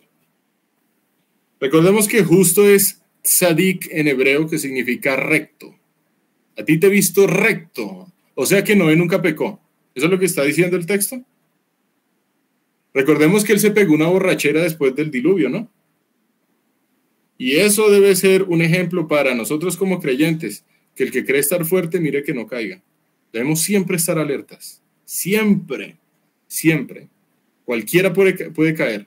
Y pues si este creyente cayó, eso le puede pasar a cualquiera. Noé no significa que no fuese pecador cuando aquí dice que Dios lo vio justo. Aquí lo que se está hablando es del proceso de justificación. Justificados pues por la fe, tenemos paz para con Dios por medio de Cristo. El punto es que la justificación es un proceso que va mejor dicho, en consonancia absoluta con la venida del Mesías. ¿Por qué no es declarado justo? ¿Por qué él hubiera sido, porque él fue bueno toda su vida? Claro que no. ¿Porque él no era pecador? Claro que no, él también era pecador. Y como pecador merecía estar en un estado permanente de separación del Creador. Cuando aquí se dice que él es justo, significa que él puso su mirada en el Mesías de tal manera que la justicia del Mesías le es imputada a Noé. Y la ira de Dios sobre Noé es puesta en el Mesías. Ese es el proceso de justificación. No sé, qué pena con ustedes si levantan la mano, pero no sé por qué no estoy escuchando hoy bien. Ah, de pronto es por la lluvia. ¿Levantaron ahorita la mano o no? Sí. Pero yo, Frank, tenía un comentario por hacer ahí. Sí. Es como que uno puede ver ahí o entender, es como trasciende, digamos, la vida de Cristo en los límites, digamos, temporales. Digamos, Dios le pudo revelar, en este caso a Moisés o a Abel, el tema de que muchos años después vendría Jesús y por medio de lo que él haría, los declararía justos. Y esa justicia los alcanzó a ellos hasta en el pasado. Sí.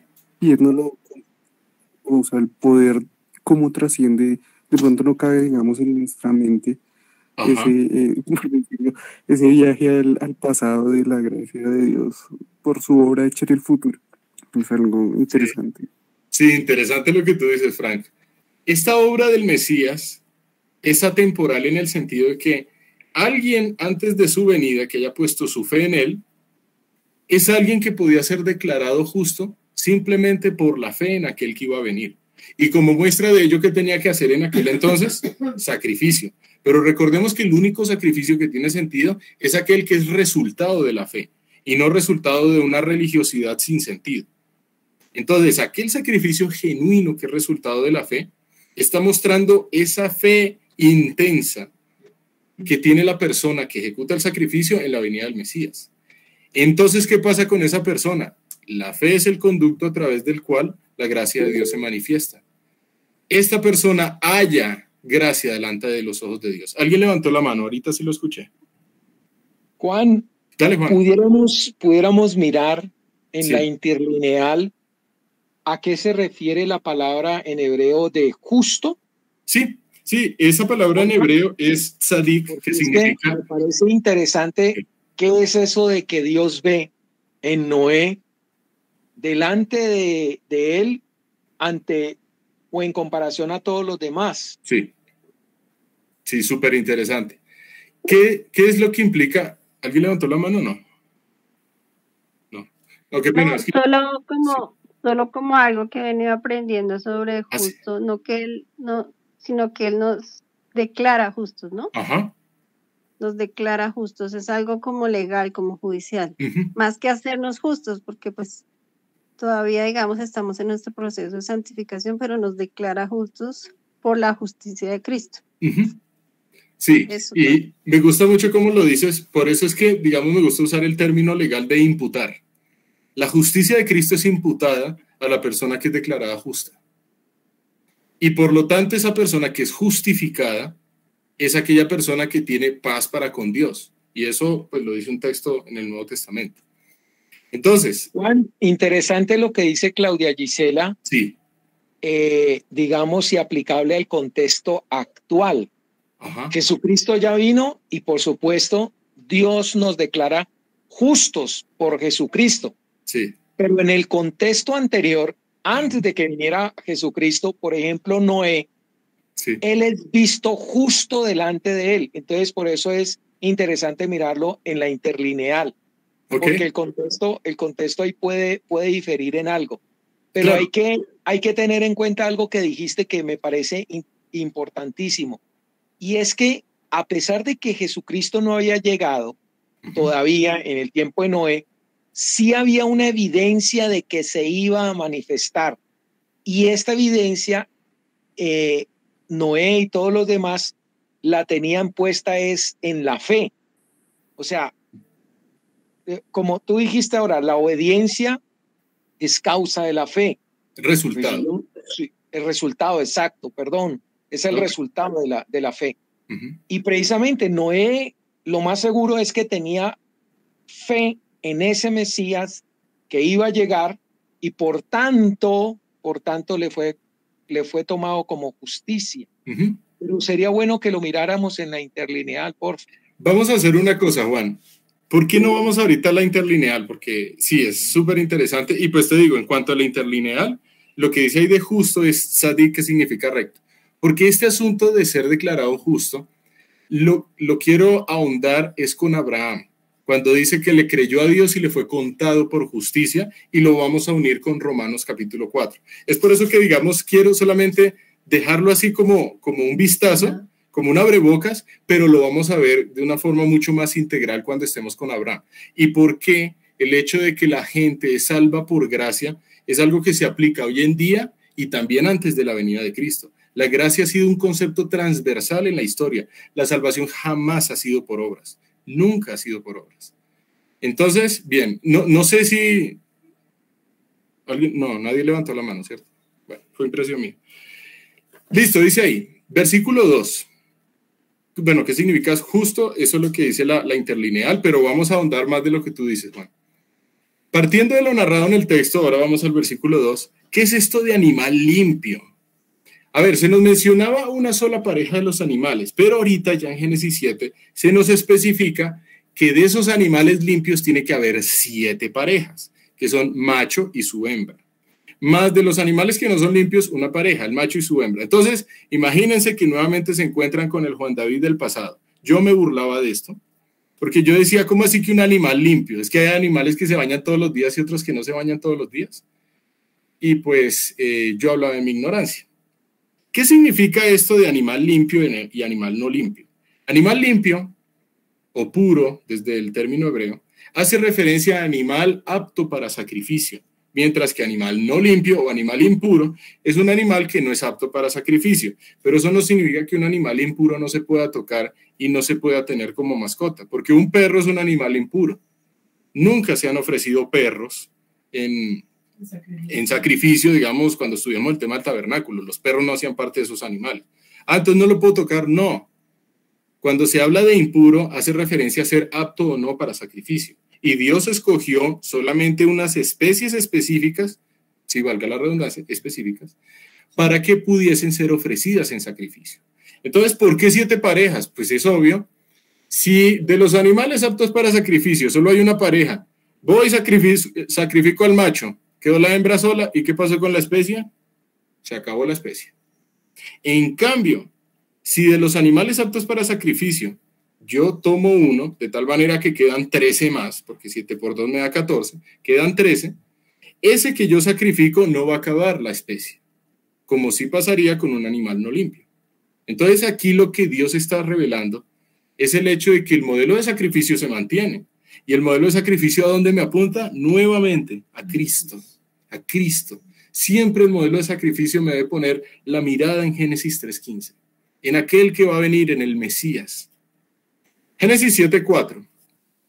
Porque pasados aún 7 días yo haré llover sobre la tierra 40 días y 40 noches, y raeré de sobre la faz de la tierra a todo ser viviente que hice. Esta expresión de pasados aún 7 días, en versión Reina Valera, es simplemente, ustedes lo pueden encontrar en otras versiones, dentro de 7 días. O sea que lo que Dios le está revelando a Noé es que esta información le fue dada una semana antes del inicio del diluvio. Una semana antes. Ahora vamos con esta pregunta. Y cuidado con la pregunta. ¿Cuántos días va a durar el diluvio? No, la pregunta no es cuántos días va a durar la precipitación que va a originar el diluvio, sino cuántos días va a durar el diluvio, según el texto. Y por eso pongo ahí cuidado con la pregunta.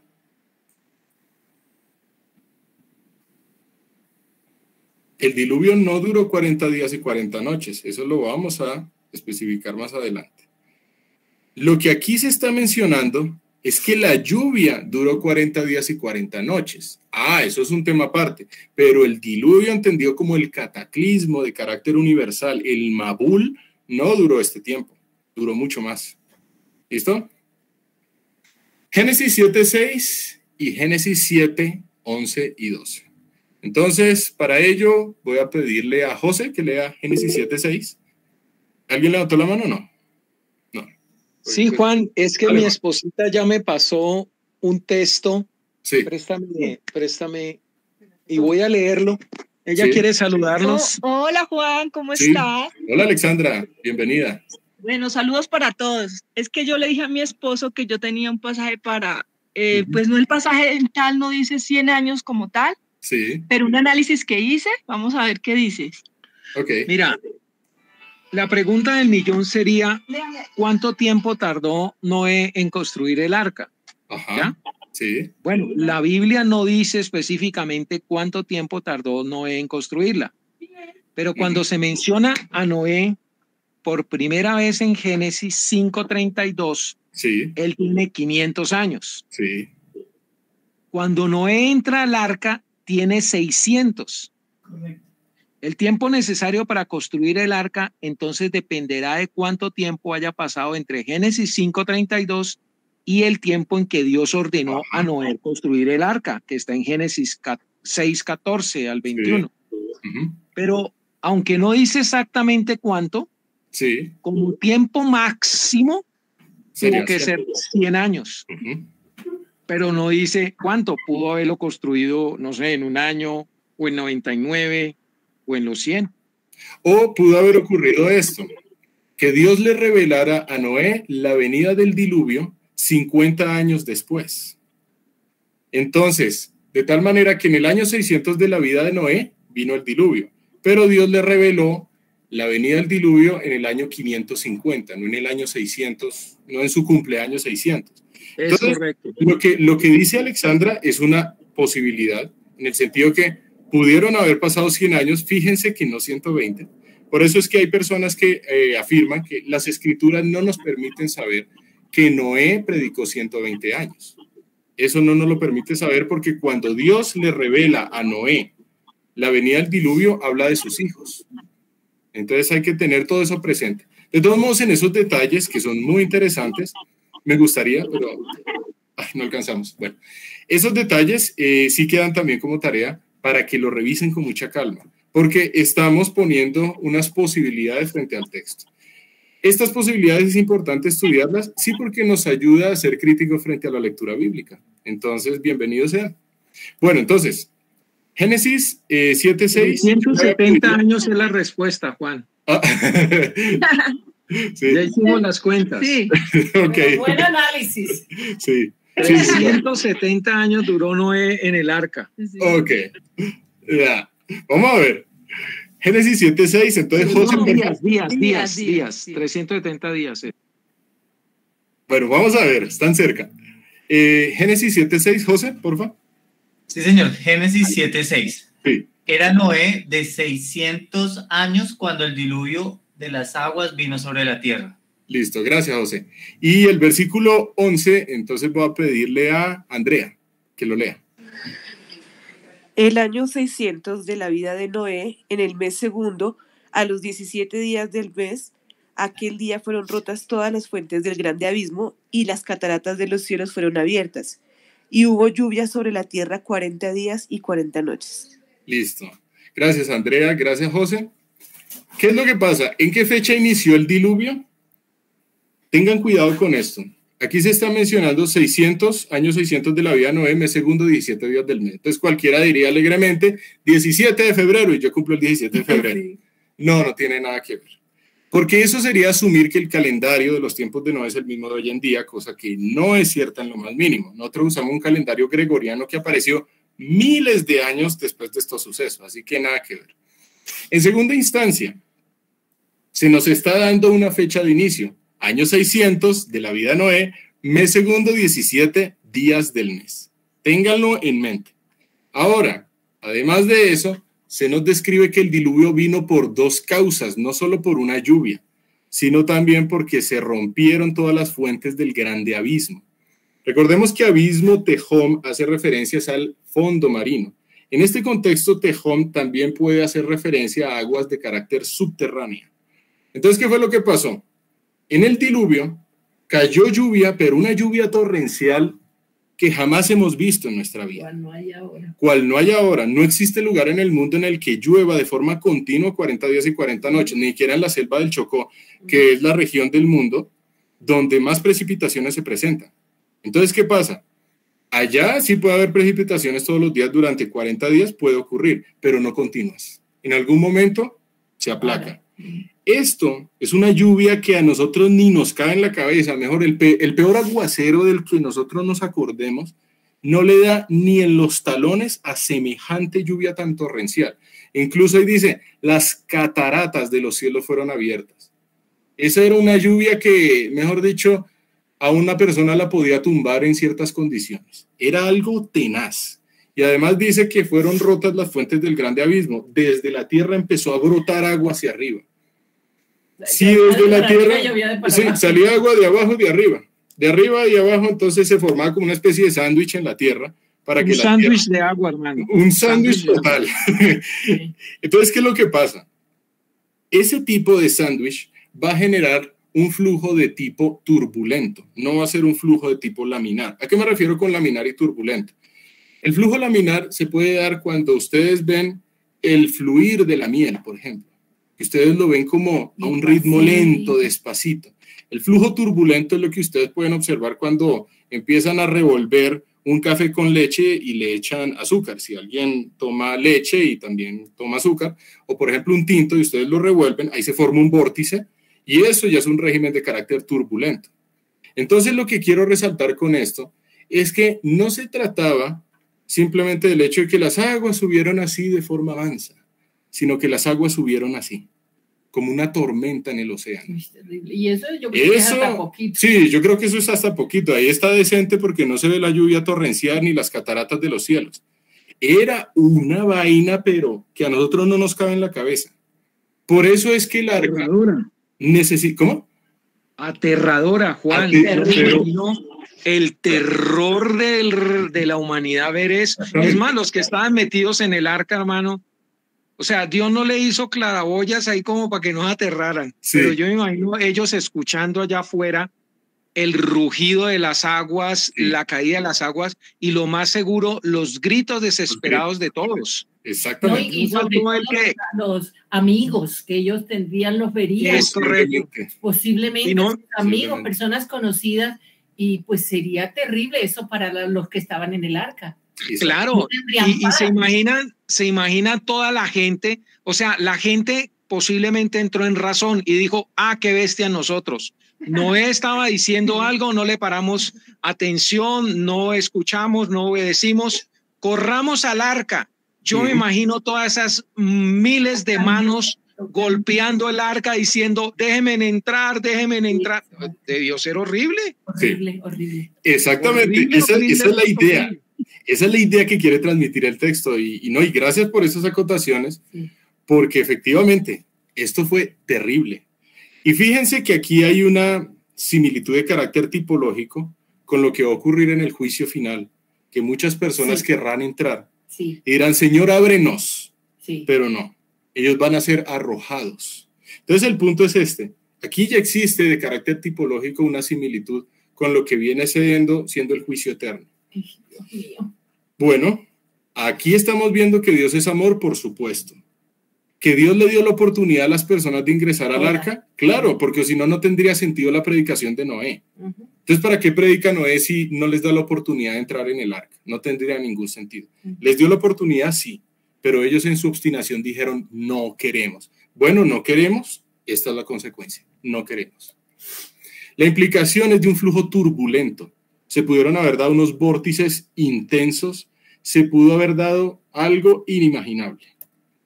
Génesis 7, ay no, aquí me equivoqué. Olvídense de este título, por favor, es Génesis 7:16. Dice, y los que vinieron, macho y hembra de toda carne vinieron, como le había mandado Dios, y Jehová le cerró la puerta. Entonces, vimos, bueno, ya aquí ratificamos según Génesis 7:16, que el macho y la hembra llegaron al arca de acuerdo al mandato de Dios. No se trataba de Noé arriando a cada una de las especies. Además, sí, empujándolo a ver si lo podía mover. Otro detalle, tampoco tenemos que asumir que las especies que entraron en el arca ya eran maduras y adultas. Podían estar en una etapa inicial de sus vidas, de unos pocos años. Entonces el elefante no necesariamente tenía que ser el elefantote de 2 toneladas. Esas son suposiciones que pueden tener completo sentido frente al texto y es algo que soportan los institutos creacionistas para hablar del espacio que había en el arca. Siguiente punto. Dice aquí que Jehová le cerró la puerta. Ok. ¿Qué connotación tiene? La connotación, llegó Javier, ma. Entonces, para que le saques eso. Entonces, la connotación es la siguiente. Perdón, qué pena con ustedes que llegó una persona y me voy a poner los audífonos. Sí. ¿Aló? ¿Sí me escuchan? Ay, no. Perfectamente, Juan. Ah, listo. Bueno, entonces ya me puse los audífonos. La connotación es la siguiente. Si Dios cierra la puerta... Hola, Javier, ¿cómo estás? ¿Bien? Si Dios cierra la puerta, esto tiene 2 implicaciones. Número 1, Noé y su familia fueron salvos por la gracia soberana de Dios y no por intervención humana. Si hubiera sido por intervención humana, Noé hubiese tenido la oportunidad de decidir cuándo se cierra la puerta. Pero aquí quien está determinando el momento límite es Dios. La segunda, Dios no puede ser burlado. Gálatas capítulo 6, versículo 7 dice lo siguiente, Dios no puede ser burlado. Y esto es con relación a lo que muchas personas argumentan, que dicen, yo voy a vivir una vida como quiera y luego al final de mis días me arrepiento para ser salvo. Aquí dice, Dios no puede ser burlado. La salvación no se da cuando una persona dice, es que me nació ser salvo. La salvación es obra de Dios y Dios da un tiempo que solamente Dios determina, no que cada ser humano determina. No se trata que me voy a burlar de Dios viviendo toda mi vida como quiera y luego ahí sí voy a aceptar a Cristo como Señor y Salvador. Entonces el punto es que esta connotación de que Dios le cerró la puerta implica ver la gracia soberana de Dios y ver el tiempo en el cual Dios le está permitiendo a las personas acceder al arca. Ahora vamos a esta pregunta. ¿Cuánto tiempo permanecieron las aguas? Génesis 7:11 versus Génesis 8:14. Y Juan y Alexandra arrojaron el dato, 370 días. Entonces vamos a mirar. La fecha inicial, año 600 de la vida de Noé, mes segundo, 17 días del mes. En aquel día llegó el diluvio. Después, ¿cuándo es que se seca la tierra? En el mes segundo a los 27 días del mes. Y ustedes pueden revisar el texto y dice año 601 de la vida de Noé. Si del año 600 al 601 de la vida de Noé, mes segundo, 17 días del mes, hay 365 días, del año 600 de la vida de Noé, mes segundo, 17 días del mes, al año 601, 27 días del mes, mes segundo, hay 10 días más, o sea, 375 días. El número de días que duró el diluvio fueron 375, un año y 10 días. Casi le pegamos. Casi, sí, muy cerca. Bueno, Sí. esa no la 300. cuenta. No, es que hicimos la cuenta con un calendario lunar Ajá. de 360. Ah, ok, Entonces, sí. nos faltaron esos 5 días Sí. de diferencia. Los 5, pero estuvieron perfectos. Sí, claro. Entonces, ¿qué es lo que pasa? Y eso sí lo quiero resaltar. Un año en los tiempos de Noé sí correspondía al mismo número de días que un año hoy en día. Incluso los científicos seculares aceptan que en su teoría evolutiva un año del periodo del Jurásico, del Triásico, del Ordovícico, de cualquiera de esos, corresponde a 365 días, porque es el periodo de traslación de la Tierra alrededor del Sol, y eso es algo que no cambió. ¿Listo? Cuando se habla de año, es un año, 365 días. Entonces, ¿cuántos días? 375 duró el diluvio. Y con ello, a ver, ¿qué horas son? Oh, terminamos 3 minutos antes. Con ello terminamos hoy. Yo quiero hacer una pregunta, solamente 3 minutos para resolverla. ¿Qué vemos de Dios al ver que el diluvio dura 1 año y 10 días? O sea, ¿por qué Dios está mostrando esto? ¿Por qué Dios revela esto en el libro de Génesis? ¿Por qué? ¿Eso de qué me sirve y qué sentido cristológico tiene? Siempre háganse esa pregunta. El hilo conductor siempre va dirigido a Cristo y no quedarnos únicamente las cuentas, que son súper interesantes hacerlas. Listo, ya hicimos las cuentas, ya sabemos cuánto duró el diluvio. ¿Y eso qué con Cristo? ¿Qué piensan? Y la pregunta está pesada. Sí.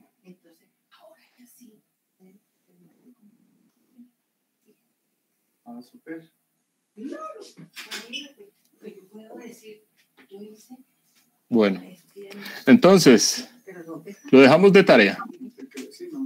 ¿Alguien iba a hablar? No. No. Bueno. Tarea, por favor. Estudien Génesis 8, Génesis 9. Repasen Génesis 6 y 7. Entonces, ¿la idea cuál es? Estudiar. ¿Qué fue lo primero que hizo Noé cuando se bajó del arca? ¿Por qué? ¿Por qué eso fue lo primero? En segunda instancia, ya construir a la luz de todo lo que hemos visto, construir una imagen mental para poder acomodar cronológicamente los eventos. ¿Listo? Entonces, ¿qué significa eso? Que las aguas prevalecieron sobre la tierra 150 días. ¿Qué significa que Noé mandó un cuervo y que el cuervo volvió? Que sí, que no, que todo. ¿Por dónde sacó la mano? Entonces ya recordamos el Zohar, el tragaluz, esa ventana que estaba ahí arriba. Fíjense que el arca no tenía ventanas en el tercer piso para que Noé se la pasara viendo cómo es que iba a caer el juicio sobre las personas. Es muy parecido a lo que pasó en el juicio de Sodoma, Gomorra, Adma y Seboim. ¿Listo? Que eso también lo vamos a estudiar más adelante, si Dios lo permite. Entonces, como siempre, ya acabamos el tema hoy. Y no sé, ¿hay alguna observación adicional? Ante todo, gracias por asistir, gracias por el interés. Y no sé, ¿alguien quiere decir algo antes de despedirnos? ¿Un minuto? Juan, una pregunta. Sí. Bueno, tú mencionaste allí de que el tema de la cadena alimenticia vino después de el diluvio, cuando los animales ya habían aterrizado otra vez allí a la tierra, cuando habían sido liberados.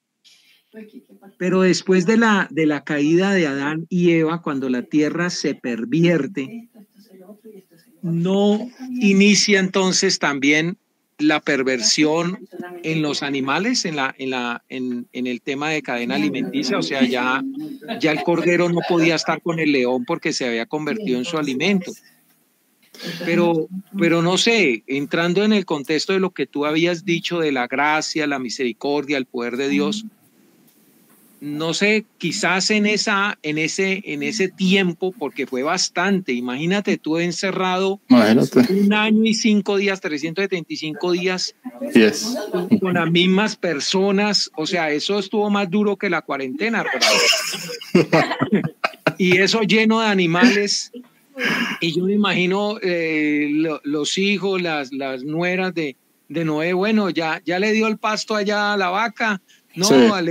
le toca a fulano, no sé, limpiando el excremento, no sé cómo haya sido, pero si Dios estuvo desde siempre interviniendo con su poder, pasaron cosas maravillosas y yo puedo creer de que esa arca en el interior hubo un completo cielo, hermano. Sí, y hubo una paz y una armonía impresionante, la comida no se dañó, pero tampoco faltó. Tampoco faltó, había agua, había, bueno, todo lo necesario y posiblemente los animales hayan entrado en ese estado de perfección de que el león ya no se comía el cordero. Pero no sé, o sea, no sé si me equivoco, pero el tema de la cadena alimenticia ya había iniciado antes del diluvio. Bueno, no hay ningún sustento bíblico para decir que fue después del diluvio. Espérate, y te digo cuál es el texto que vamos a revisar dentro de 8 días y en función de eso lo miramos. Dale, ¿listo? Dale, Juan. Porque es gracias, que mira, Génesis 9:3 dice, todo lo que se mueve y vive os será para mantenimiento. Lo que Dios está especificando en Génesis 9:3 es que hubo un cambio en la dieta del ser humano. ¿Cuándo? Después del diluvio. Y en esa dieta, como dice, todo lo que se mueve y vive, ya se incluyen los animales.